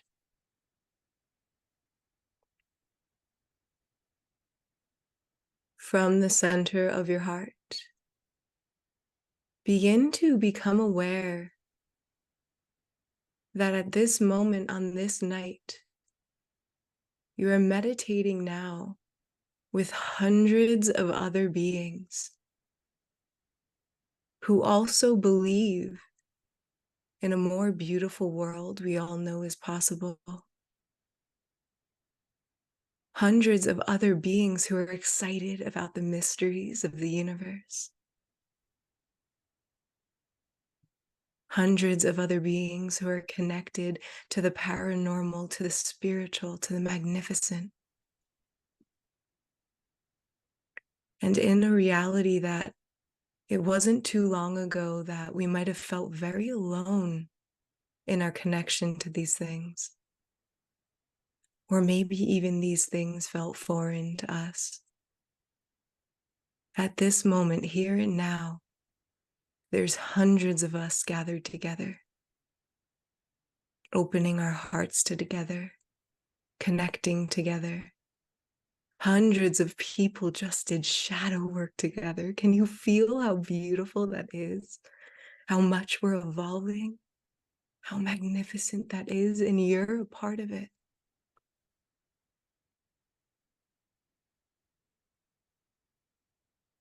Feel in your heart your connection to these other beings here meditating today. And use your imagination or feel into the beautiful energy field we are creating in this moment as we meditate together today. Begin to amplify that energy field that we are all connecting to, that we are all creating together. Feel that connection to one another. Feel that field that we are all creating and amplifying together.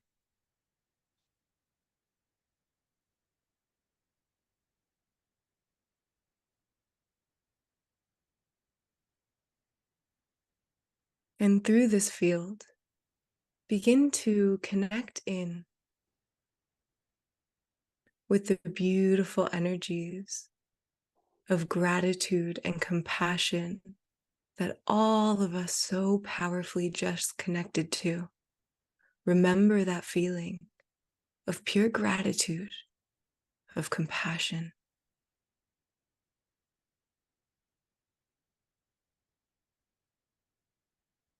And begin to send that energy of gratitude, feeling grateful to be alive. Breathing into that energy, tuning up the dial on it. Feeling gratitude to be here. And begin to send that energy out into the field that we have co-created together today. Noticing that that field amplifies this energy even more and begins radiating this beautiful energy of gratitude out to the entire planet.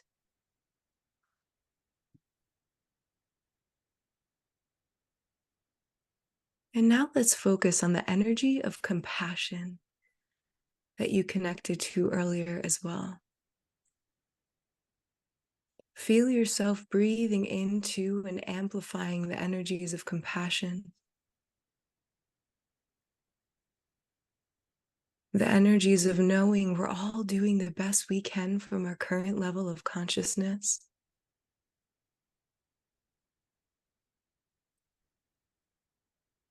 The energies of feeling compassionate for another being who cares so deeply, who's doing their best.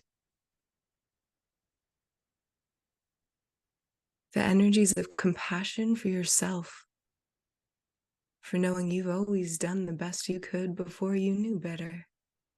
Breathe into the beautiful energies of compassion. Feel them in every cell of your body. And begin to send those energies of compassion out into this field we have created together.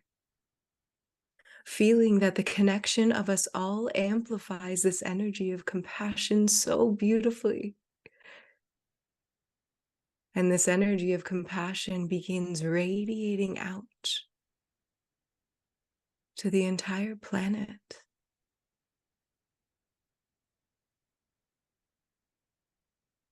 And this genius field we all share, it knows what to do with energy.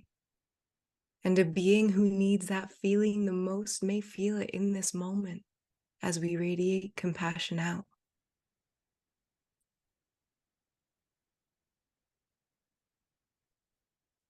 And in this next moment, I want you to connect to the energies of joy.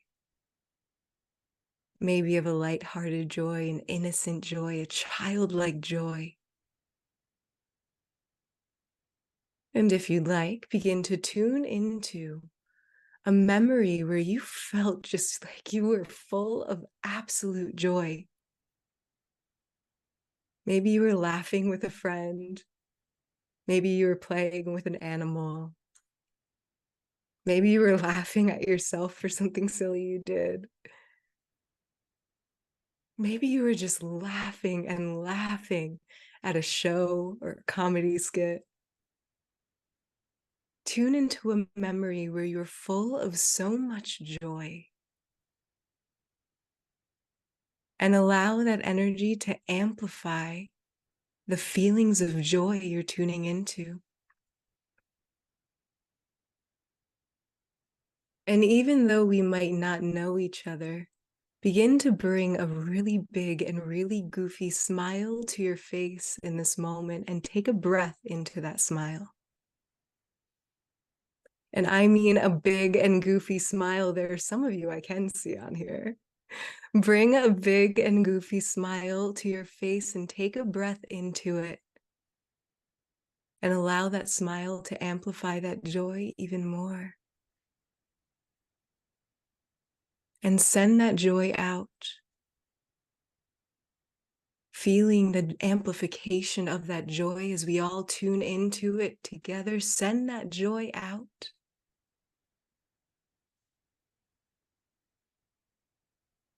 And allow that energy of joy to be spread onto the planet, to be directed to where it's needed most.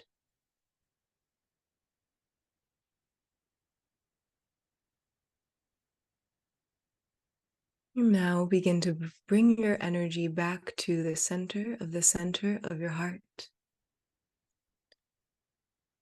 Bringing all of your awareness and all of your attention back to the center of your heart. The home in your heart. The safe space in your heart. Knowing you're held here. And feel how it feels to just feel how good it feels to breathe in this moment.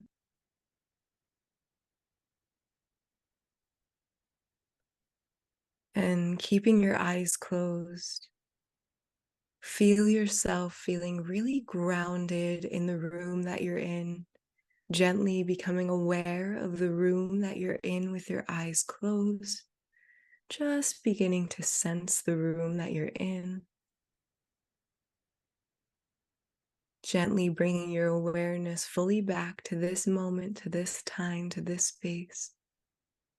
And take a moment to honor yourself for your efforts here today, for the fact that you showed up, you gave your all.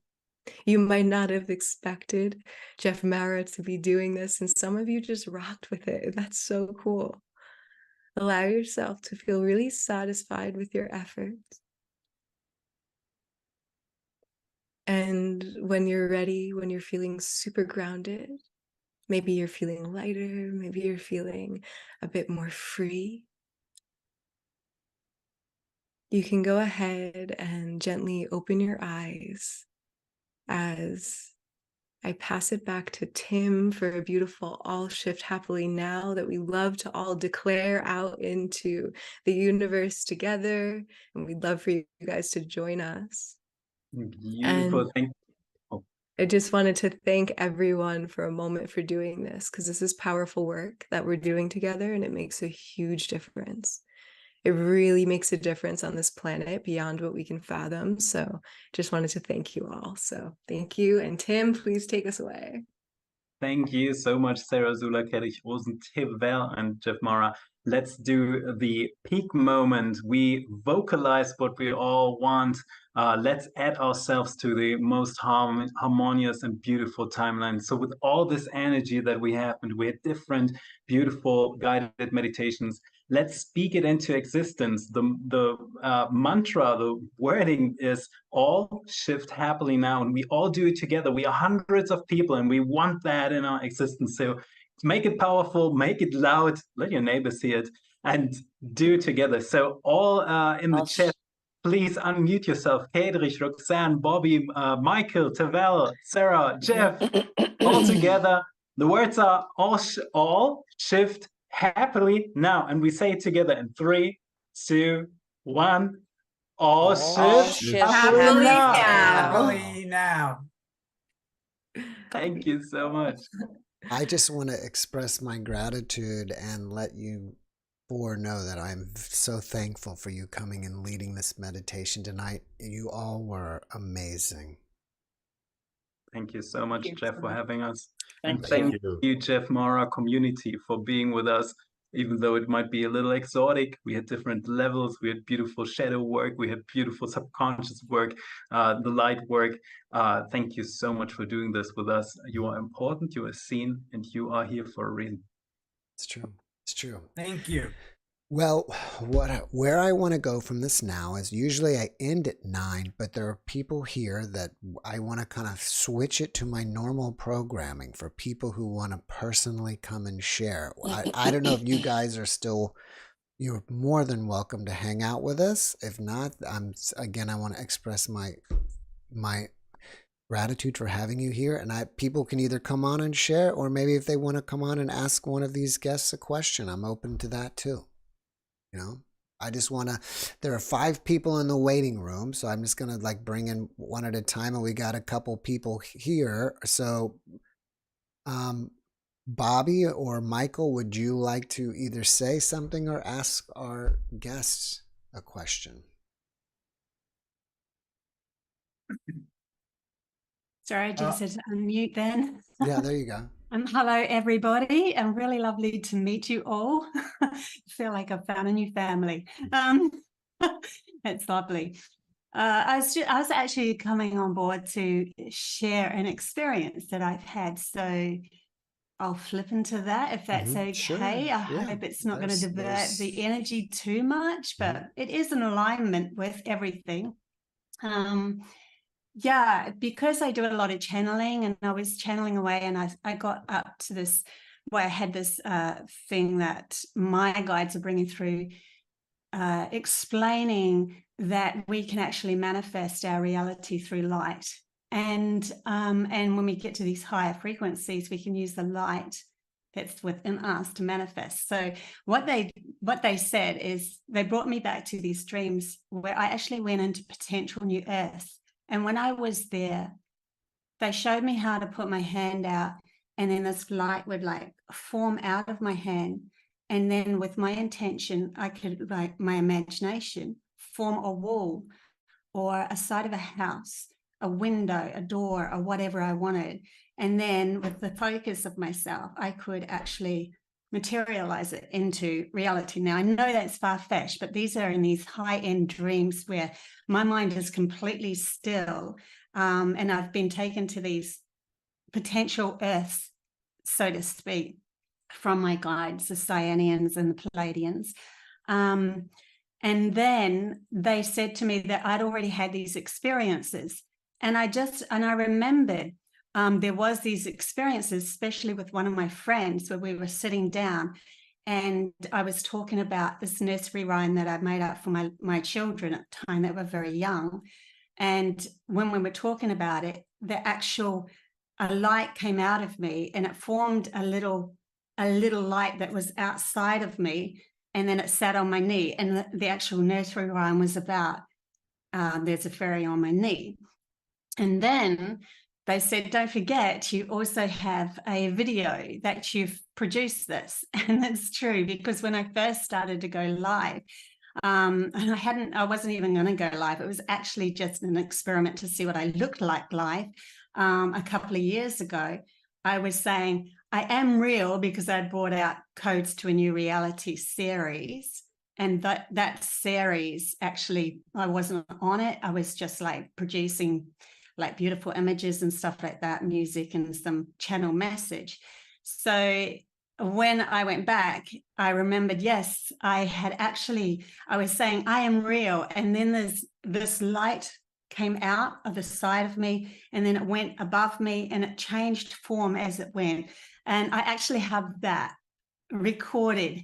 And I thought, I'm going to publish that again. So I just published it on my YouTube channel for anyone to see if they want to go have a look. But the reason why they're bringing these things up, or my team's bringing these things up, is to remind us that we actually have these gifts that are starting to come forward now.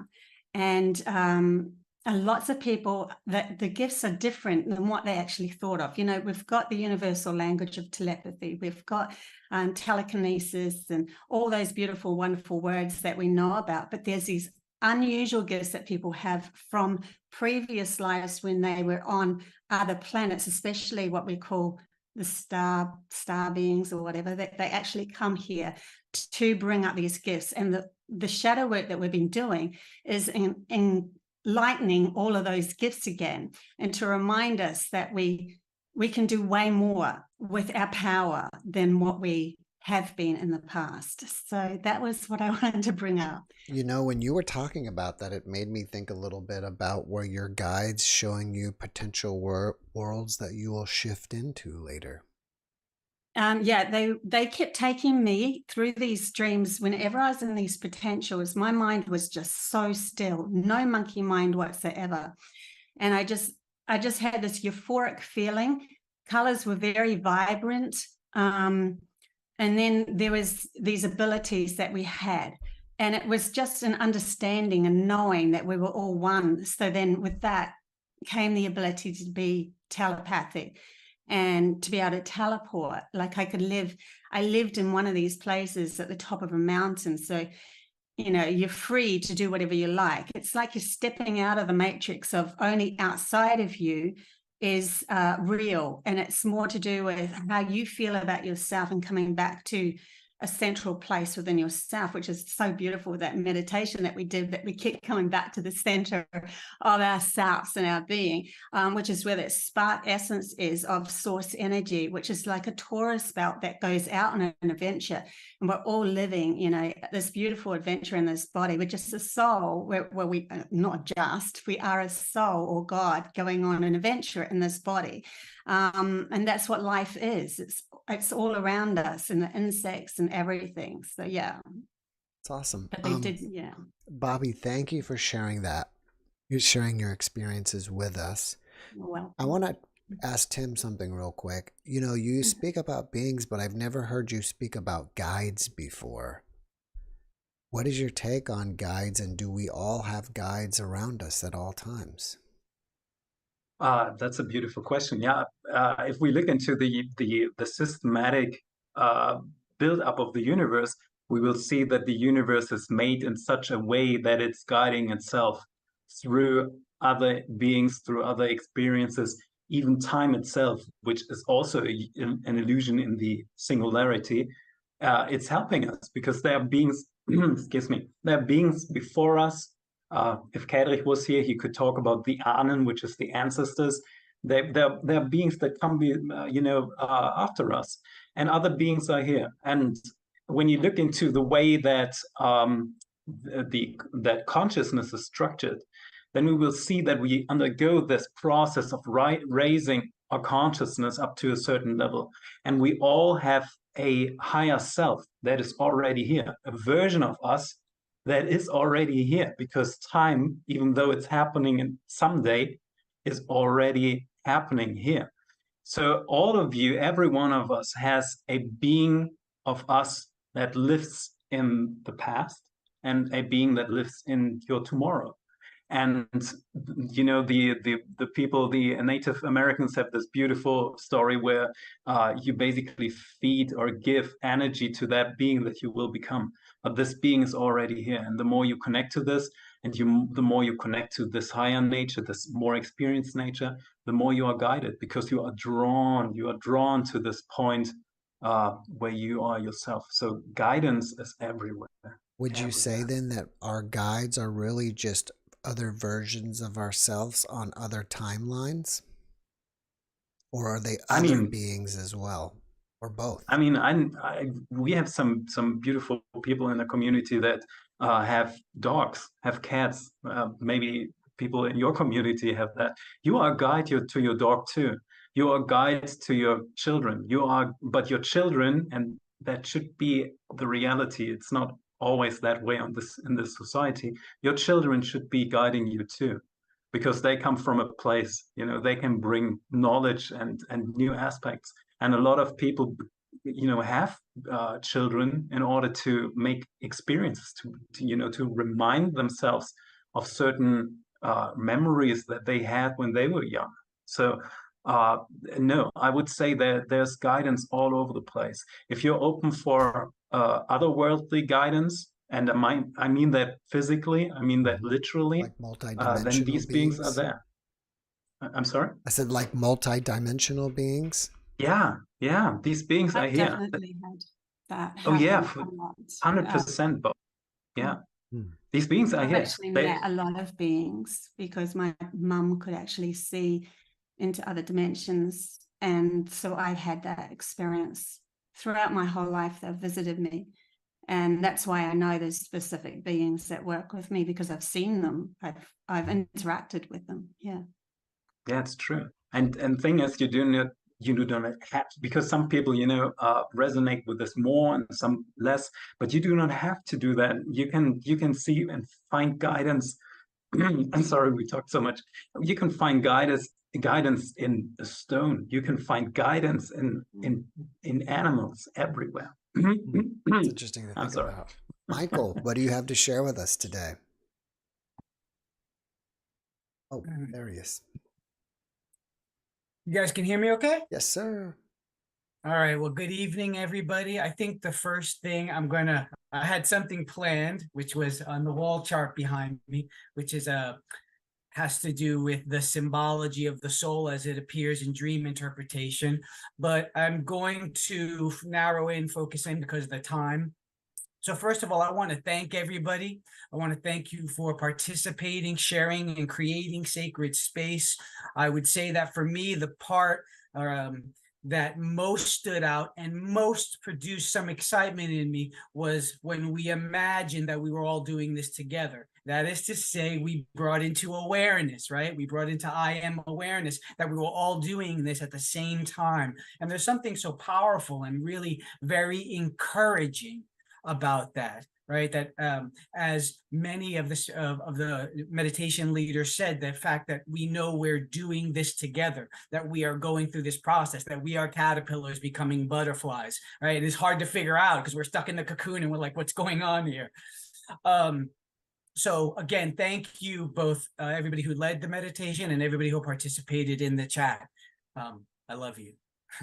Okay, so I'm going to say really quick that I'm going to use a piece of what I was talking about. My name is Michael Suarez. I am the Dream Detective, undefeated.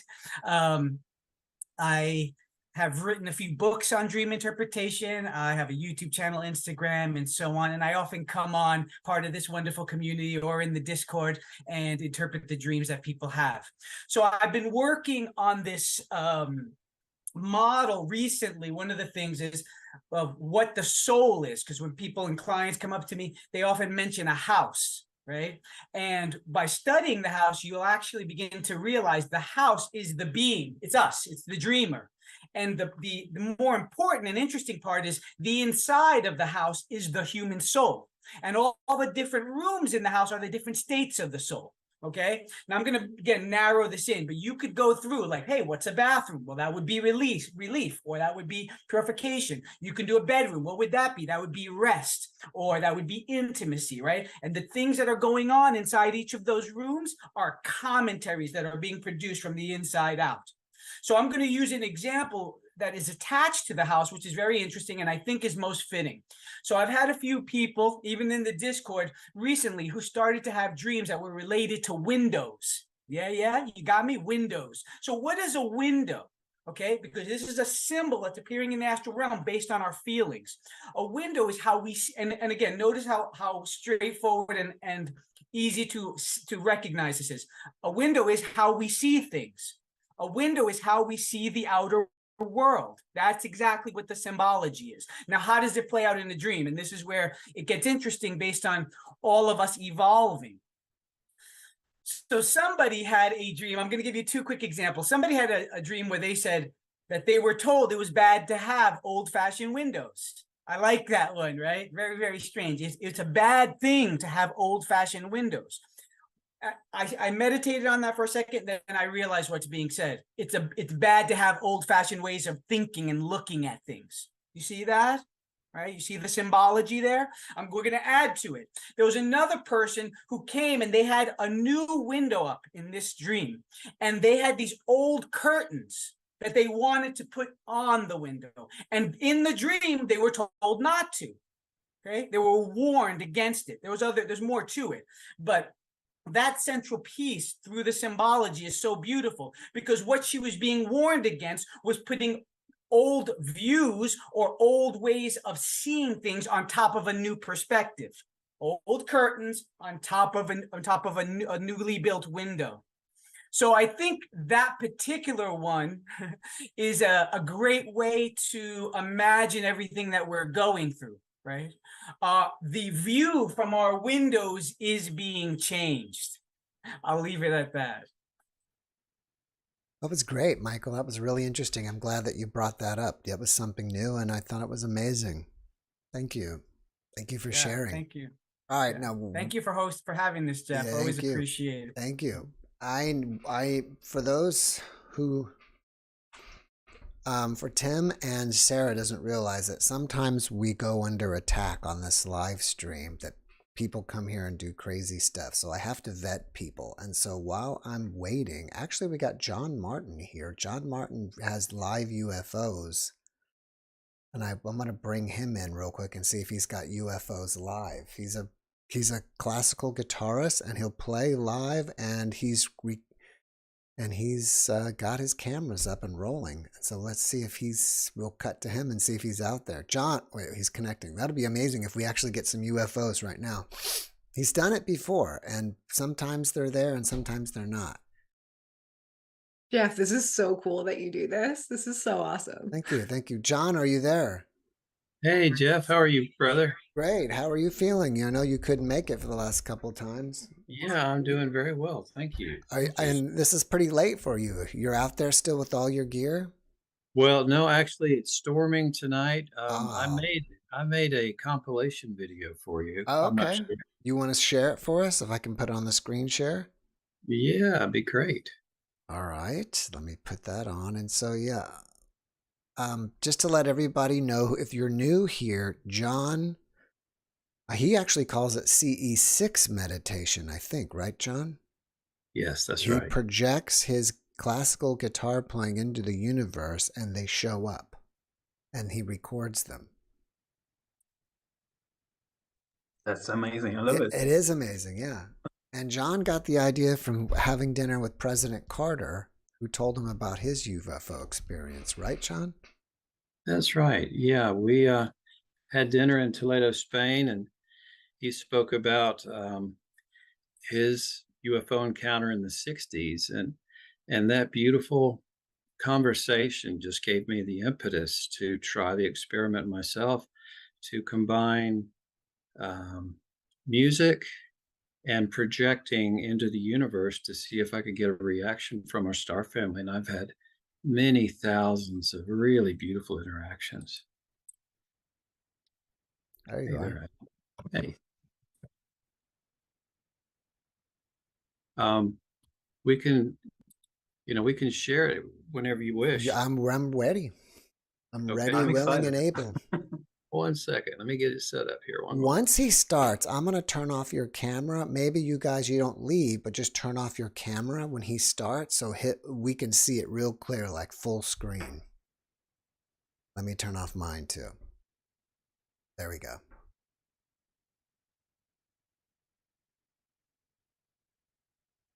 Okay, 1 moment here.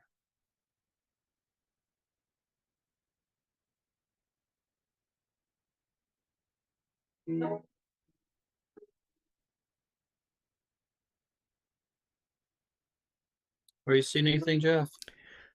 Just you. Okay, hold on. Let me share here. But you won't have. Are you gonna? Stay. You won't have music, will you? That it's Yeah. copywritten. It's my stuff. It'll be okay. All right. I can. It's only my originals, and if there's any issue, I can make a clearance for it. But Okay. let's see. Well, you own the publishing rights to your music. Yes, absolutely. All right. I'm holding this up here. Hold on, Jeff. Let me see if I can get back to you. By the way, I think you've inspired our audience because other audience members now are seeing UFOs like you do. That's amazing. And I've actually been experimenting myself with it, going out on my balcony, trying it. And one time, well, we'll wait. Let's get to have to show us.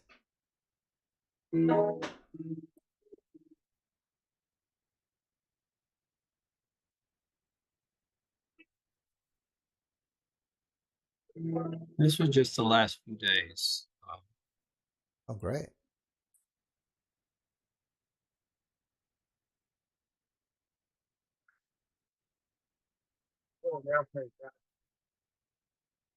Beautiful.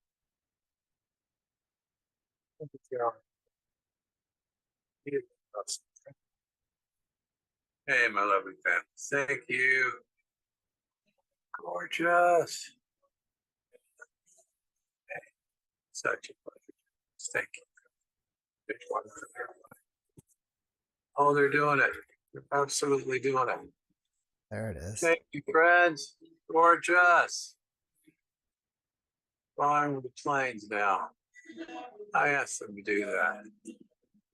Thank you. Gorgeous. Absolutely beautiful. Now that's a plane and one's flying near the plane. I do. Hey, lovely ones. And these two come very often.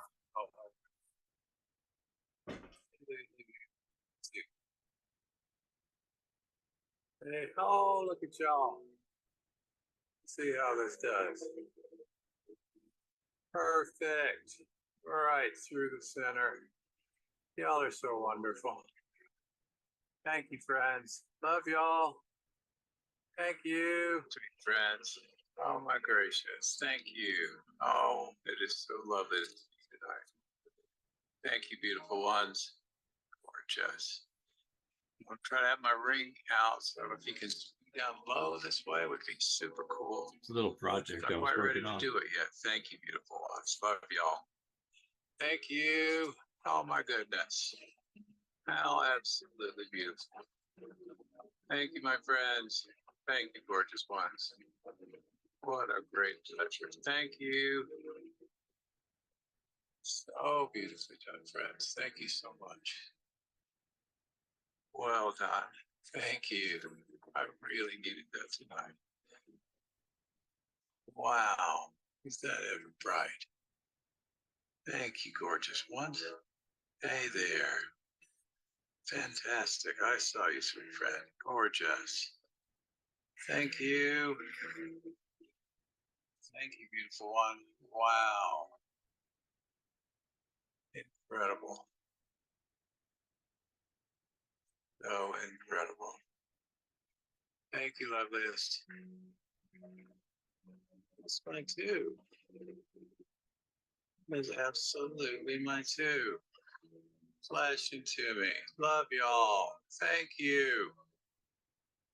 Oh, how absolutely wonderful.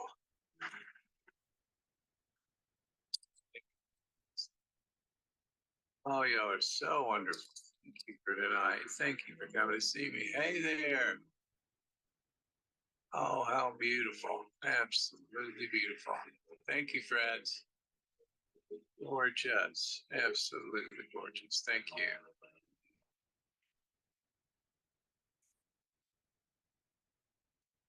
Ring is working. Trying to get that up and going if I can. Thank you, friends. Thank you, beautiful ones.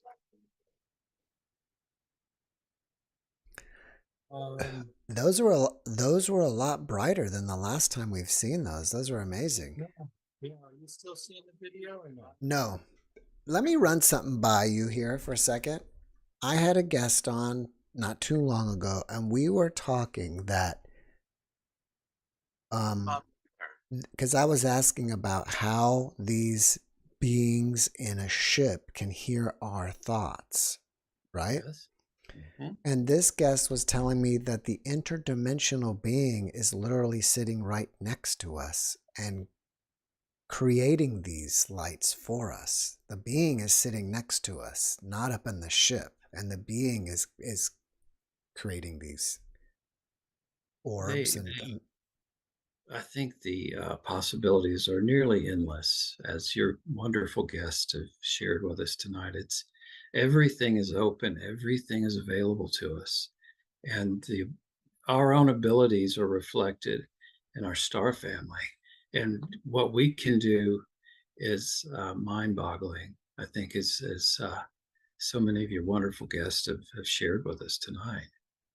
What is your take on it, Tim? Do you think there's a being in those lights, or do you think the being is sitting next to us creating the lights? That's a great question. So the advanced projects have three categories. So one of them is UFOs that are non-terrestrial origin. Then we have re-engineered crafts. A lot of the things that we see in the skies are human-made, re-engineered. We are doing this since 1937. That's when Europe started it. The Americans started it in 1945. And the third thing is a consciousness interaction with yourself. So sometimes, again, we are creating this experience, and sometimes we create some of the stuff, some of the phenomena, and it's really more us than someone sitting in these crafts. It's interesting. And I think about that we were actually the ones that were creating those things as well. The funny thing, I'm sorry. The funny thing is just some of us already have crafts. So, there are beings among us who are really connected to non-terrestrial origin. So some of us own crafts, and we forgot about this. And it's more or less, I mean, you might remember this Knight Rider series, where this guy was, putting something in his watch, and then the star was coming in. That's sometimes how it works. Wow. You can say I've something, seen John? really huge cylindrical craft, and they'll go into a cloud and then they won't come out. So they often will use clouds as a portal to come in and out of our reality. And I've had that many times, and I feel like they curate the experience for each of us. The first time, Tim, and I've enjoyed your work for a very long time, and it's a great pleasure to meet you. The very first time I tried my experiment, I was playing my guitar, played classical guitar, and I was out on my deck projecting love and positive thought and playing Bach and Ravel and Jobim and original pieces. And after only 2 or 3 sessions, this beautiful purple plasma craft with a pink ring around the bottom third of the bell came over my home and was silently just hovering over my home. And it was the universe acknowledging that they appreciated my efforts. And they've done that many times. I had a beautiful cross and crescent shaped metallic craft at a 45-degree angle that came over after one of my sessions. They were burnished metal. They were the size of office buildings that came over. And they asked me not to take their picture. They would give me something that I could take a picture of. And they made a beautiful heart-shaped cloud directly over my courtyard. And they said they'd give me a gift, and they did. And it's just been a beautiful experience. And I've had thousands of interactions with our beautiful star family. And I would so highly recommend everybody try. We all have something that's very important and special about ourselves. And the universe wants to know that. They want to know who we are and share that. And they meet us so easily halfway when we try. John, that's amazing. Thank you so much for doing. I have massive respect for what you do. I meet you for the first time, and I'm deeply moved by what you do, and it's absolutely beautiful. If ever you want to come on one of these now meditations, I would love to invite you. Oh, let's do that. I very much enjoyed that too.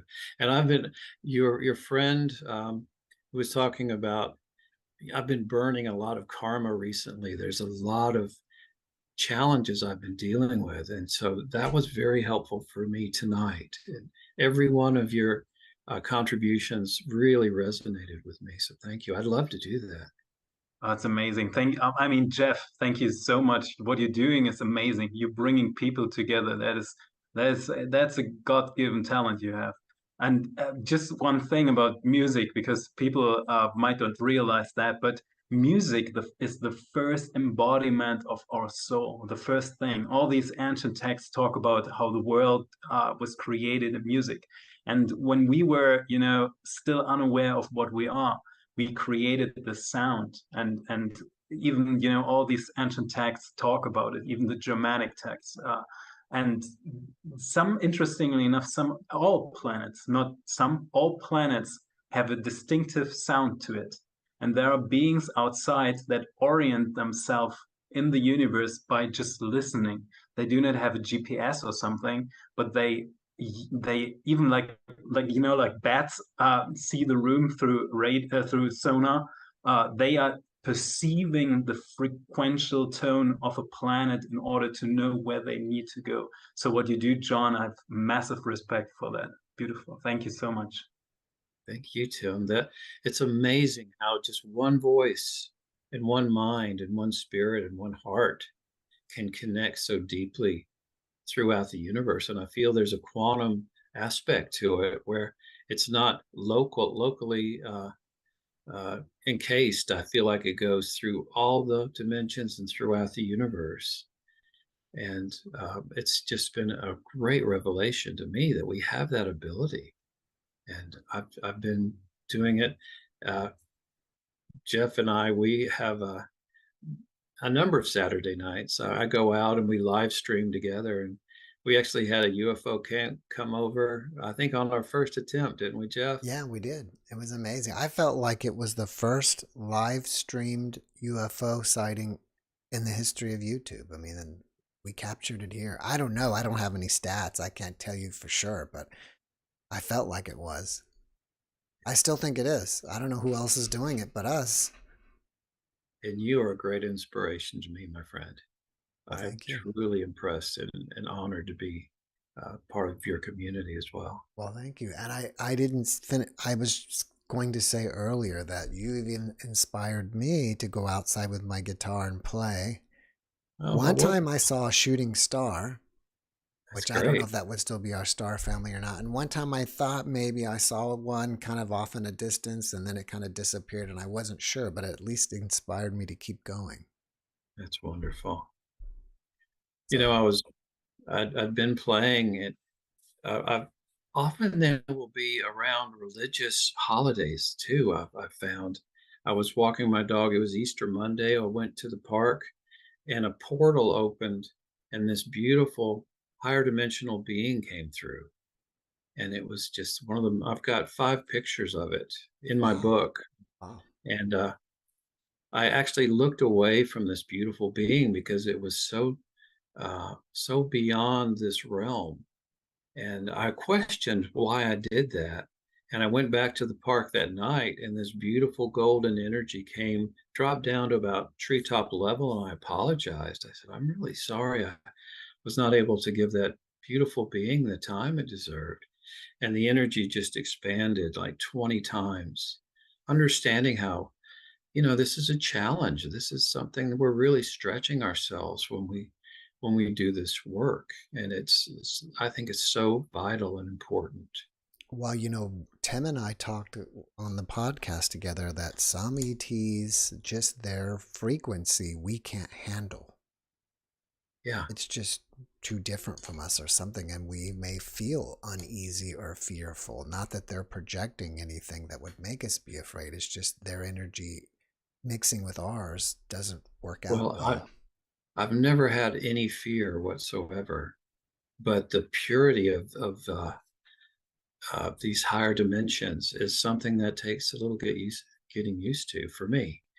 And every time I interact with our star family, there's a deeper knowledge, a deeper learning experience. And so that's why I've continued for over 10 years now doing this work. And I imagine 10 years from now, when we have another conversation, Jeff, I'm sure we'll be in a very different place.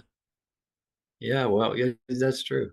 But I can see 10 years in the future. I think we'll be so far beyond where we are right now. And I look forward to that day as well. Too. John, I'm so sorry. I've got to bring other people in. Jeff, it was such a pleasure. But I love you anyway, so don't. I hope I see you back soon. Sounds great. You don't have to leave. I just got to bring another. People have been waiting on me. And I know I've got to kind of keep things moving along. And by the way, for the people who haven't, well, actually, we're only down to one other person, so we're good. I don't know if we've ever had Janella on before. If you can kind of point yourself out in the chat, that would be amazing for us. So we know that you are, like I said, Tim and Sarah doesn't realize, but people come on and, their window opens up with, obscenities. Daniela's from our community. She's great. Joella?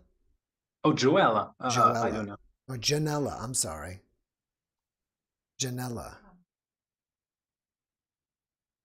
No, she's Sarah. All right, we have Stephen. Let's bring Stephen. There he is.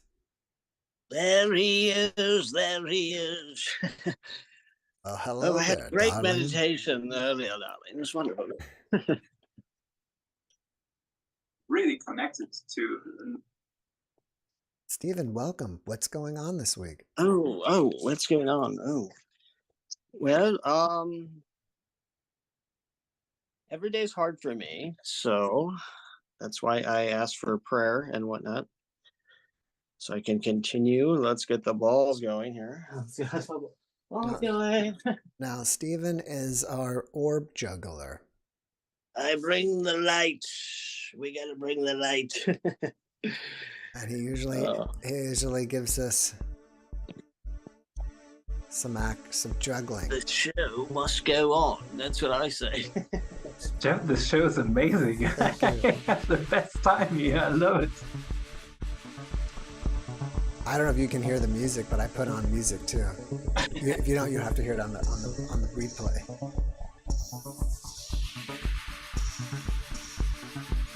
Let me put him up front and center.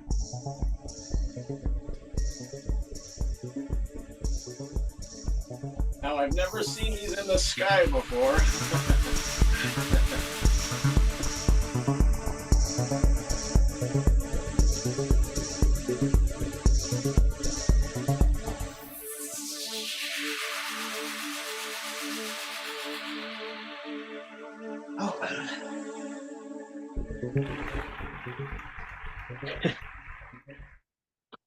Well, I put up some juggling videos. So Oh, have that? It would be interesting to get Tim's take on the mind jackers. Yes, the mind jaggers. They Steve has took my been- mind right over. I'm from Europe. What is what is that? I might know it from in a You might different. have to explain to them Well, I what the say- mind jackers are. Yeah, I say that there's a great mind that generates our thoughts. Like we have thoughts all the time. But now I have an intelligent agent. It's not a secret agent, man. I said I was given gifts and abilities. I had a greater mind at one point. I could see blessings, curses. I could read people's gifts. I was even a pet psychic. Mary was speaking to me, and she had a wonderful voice. But I didn't want to be a holy man because they said it's about doing what you want to do. But I had to become, I had to become very spiritual to survive. I said my life was wrecked, and I didn't want to die. And I have a mind; it corrects me if I say anything, and sometimes it won't even let me speak. Sometimes it knows better than me. I'll say that. Well, I'll tell you a story, Steve. There's one wonderful guy that we did meditations with, and he's known for years. His name is David Dare. He holds the record in one of the fastest rockets in the history of humanity. He's, I think, over 80 now, and such a great guy. He also worked on, for NASA, Air Force and stuff. And he was in Area 51. So he was one of the guys who really went there. And he's the only person who ever officially declined an offer to work for Area 51. And he was brought there to examine a huge darkish craft. And he put his hands on the craft. And in that very moment, he felt a flash of consciousness through his whole body. And since then, this craft is talking to him and telling him that some of his inventions, and he as far as I know, he also worked on some of the stuff that brought the U.S. to the moon sometimes. So some of the stuff he invented, and again, he has the fastest rocket, comes from this presence, and that told him through this craft that this craft is responsible for all the stuff that he invented. So it's really amazing. Wow, that is I amazing. say the greater mind is more intelligent than us, and they fooled me over and over again. I said it's not necessarily a good thing, a bad thing. It's the good, bad, and the ugly. It's everything. Yeah, that's true. I mean, Sarah can talk a lot about how perception alters the good and the bad, right? Well, they knew exactly what to during this lasted 6 months, and they knew exactly what would be funny to me. They knew what would torment me. They knew everything. I said it's inside of you. It knows everything you know and more. But it's not an entity. It's not like someone. I use that analogy, the Wizard of Oz. It's like I got to the Emerald City and I was meeting God. And I said, but you look behind the curtain and no one's there. No one's running that thing. Yeah. How would you No explain one's that, running Sarah? reality. It just is. Yeah. What did you ever ask what the intent was? Like what the intent was of this greater mind that was, you said it lasted for 6 months, or is it still Well, that present? was I called spiritual boot camp, where I was trained to be a holy man. Okay. And But I didn't want to do that because you have to live on just what you need. yeah, it wasn't for you. Sounds like it was not your. You would give everything over. And then Mary was speaking to me. So she would say, give that guy your gloves. It's cold out. Mhm. And I said, well, these are like my gloves. I don't just use them to keep my hands warm. I use them to golf with. I mean, and so they got you right there. Yeah. And then I said they could shock me awake. They could wake me up. I said, there's all this phenomenon that happens. And I said, I had a spirit with me. And even when I lay down, I'm feeling their hand on me. And I said, my back hurts. I said, Spirit, just, can you rub my back? And they'll do it. But no one's in control of it. It's not like I can command it. Hmm. And I said it was a process, because at first I did spirit dance videos. I let people see that the spirit could move me. But they can do everything. They can take your voice over. They can take your mind over. Yeah. Did you ever ask what the intent was for you to be so open to this? Well, I think it's out of desperation. It's when we don't want to die, we start begging higher powers. And so my life was wrecked, and no one was helping me. This is what they said, is that the people that should have been caring weren't. So I say it's like we all can have thoughts that aren't our own. We know they're not ours. I said that's the great mind. And they can, in my belief, they can show up as anything. I said, when I was talking to God, I said, God's not a therapist, but they can be your therapist. They could show up any way they wanted to. Yeah, it's fascinating. Thoughts aren't ours. We like to think they are. We like to think we have this tight little world that we're all like inside of in our mind, but we share thoughts. It's a collective mind. And we're constantly picking up on thoughts that aren't ours, thoughts from people that we might love, that we just spent our time on, thoughts in the collective. We're constantly tuning into these things. Our brain is more like a antenna, a receiver of these thoughts. It sounds like your antenna is turned all the way up. Yes, it is. I said, I didn't listen to my intuition when I should have. I said, that's one of our ways to keep us alive. And I tried to rationalize it. And I said, I wish I had this mind, because I needed correction. Because it's like, you just wish people in your life would give you correction. That's what we're looking for, to make our lives better, so we don't get into accidents or have bad things happen to us. So you're saying, oh, sorry, Stephen. I was going to say, I always felt like I could get through life, but if something bad happened, I felt like there wouldn't be caring there. You were saying, Sarah, and that's fascinating to me, that we are just picking up everybody else's thoughts. Our thoughts are not our own.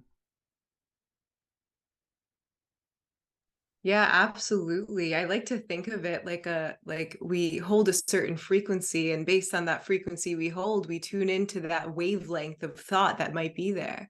And that's why so many people, we can see if we start spiraling into an almost like a negative emotion, even perhaps a woman is going through a hormonal cycle and might feel a little more negative, all of a sudden they'll notice they're thinking thoughts that are just foreign to them because they're in a lower vibration. And we could see it too. If people are drinking alcohol, they might be a little more open, a little more receptive, a little more back and forth with their emotions. And now thoughts are coming in so easily, so quickly, because they're so open. But we're also doing it in such a subtle way in our everyday lives. And I'm so curious, I don't have the chat open, but I'm so curious if as we say it, people can feel that more and more. And, Steve too, I'd love to bring it back to you for a moment, but when you were feeling like people weren't caring, were you ever able to develop that caring for you, for those parts of you that needed it? Well, I can't self-motivate, so I need people to help me. I said, like, if there's something I can do, I said I can do few things, but my life was wrecked, so I can't get back up on the horse. I said, but I will hang in there as long as I can. And I said they changed me so I can deal with frustration better. So I said they can help. This is why I believe in prayer, is that I think our thoughts are affecting people whether we're aware of it or not. So I say it's good to pray for people. I said, or if someone's upset with me, I'm going to feel that. Yeah, it's beautiful to pray for people. Awesome. And yes, Jeff, that was a great question of too, as well, of tuning into thoughts, because sometimes we attach ourselves to these thoughts and sometimes we make them ours. What if we can just ask ourselves the question, is this mine? Is this a thought I really want to hold on to? Is this a thought that's serving me in this moment? What do I want to think? It sounds so simple, but it's such a game changer when we can just stand and be like, what do I want to think? Is this thought really serving me? Is this thought supporting my direction and how I want to live? It's so empowering when we do it, when we realize it. Do you think that when people are either meditating, having out-of-body experiences, or NDEs, they break away from all of those, the antenna or whatever it is, the collective thoughts, and they're finally free from it? That's part of why they feel so much peace and joy. That's such a beautiful question. I think my answer is actually going to tune into what Tim might want to talk about. But there is almost like a density that is on this planet that's still here a little bit. And once we are able to lift beyond that, I don't know about the proper wording, but attune to something that is beyond the density of the frequencies here, that's where I see things that start to be free of fear. Like it's almost like NDE experiences. So many people say, and there's just no fear there. And I can speak from my personal experience. Anytime I've had a higher experience where I felt lifted from this area, the way I could describe it is that there's no fear. There's no subtleties of fear. It's just love. It is just love. It's so peaceful. And I think that's a great question. I think that people, the reason I talked about the density on the planet is because I think people get beyond this realm and it becomes easier to tune into their true nature that's always there. Because our true nature is love. It's always there. And the more we tune into it, the less we tune into the other things, the easier it is to feel. But yes, I think there is something to be said about that person leaving this frequential realm and it being so much easier for them to tune into those higher emotions and not be bogged down by the things that could be here in this collective field we share. I'm curious about Tim's thoughts on that too. Tim? Oh my God, Sarah beautifully said, and absolutely true too. It's really interesting. So the interesting experience is that we are inhabiting this body, right? And the body itself is kind of a technology. It's not only a technology; it's a living, beautiful being, a friend of ours. But it's kind of a gift because when we again think about the singularity, we are all thoughts, all things, all times, all at once. Yes, that's a lot in order to make progressive evolution possible. So what happens is that the human body is a gift in such a way that it's filtering almost all information and bringing it down to a very, very tiny bit of information. And that one is that information is what we see as visible light. That is what we perceive. We're absolutely not seeing everything, right? The human body is designed to only see a very, very small portion of it.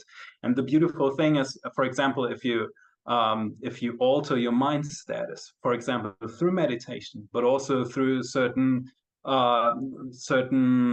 mushrooms, for example, or certain other stuff, basically, for example, it's shown in brain scans that certain areas of the brain are just deactivated. So this filter process is being stopped, and suddenly we see and perceive a lot more of information, and that is when people make these beautiful experiences. And it's not only drugs that can be done by learning how to meditate. And again, it doesn't need to be a guided meditation as we did today. You can also train yourself to do it. There are millions of ways to meditate. There's not only one. And the thing is, when, again, we are going through a process where we rise into consciousness of level 4 consciousness. Level 3 consciousness is somewhat when people think that their consciousness is inside of their body, that they are this. And level 4 consciousness is suddenly when you open up and suddenly see that you're open for all these new worlds. And then something comes into play, which Sarah has described so beautifully, and it's so important. It's about selection. It is your own choice. It is your free will, and you got to learn this. It's your duty, your honor, your duty, everything. You need to learn to select what is good for you, what is needed, what serves you, as Sarah said so beautifully. And that is the process when you go from level 3 consciousness to level 4 consciousness. So you're not drowned by the experiences, but you are the creative selector, the one who chooses what he wants to experience. The thing that I guess the most powerful thing I learned from Sarah, and I think she put it so amazingly, is everybody talks about raising your frequency, raising your vibrations, but she said, and probably this Sarah, I'm talking about Breskman Cosme, but this Sarah could probably also, I think she would completely agree, is the best way to raise your vibrations or frequency is by changing your beliefs. By changing your belief systems, that's going to raise your frequency and your vibration. I would assume you would say the same thing, right? Absolutely. It's a powerful statement. And I hope everyone can feel it in their hearts, because it's everything. Our perception is generating our world, like Tim was just describing too. Like, this is flowing so beautifully how Tim was just describing, that we get to choose. We get to choose what we are experiencing, and it can feel out of our control and it can feel tempting, but it's so important to remember how powerful we are and the beliefs we're subscribing to and the things we're subscribing to. And we want to do all these things to change our frequency. Like, we want to eat better, we want to work out, we want to go use the frequency tools, the machines, the beds, and like all of these things are phenomenal. The crystals, I mean, I have them, I love them. We want to use these things to be able to lift our frequency and support us. Yet when it comes down to it, it is our perception that's generating our frequency. And this is why in my work, what I see on a regular basis is that when people shift a true subconscious perception, because the subconscious perception is controlling 95% of our lives. That's what's generating our reality almost in a program. When we shift that, which some people call beliefs, when we shift a belief, a subconscious perception, a core one that's generating the program of our reality shifts. I've seen healings before my eyes that still blow me away. I've seen facial features changes before my eyes when people change a subconscious perception, because their frequency changes so much, their actual body starts responding differently.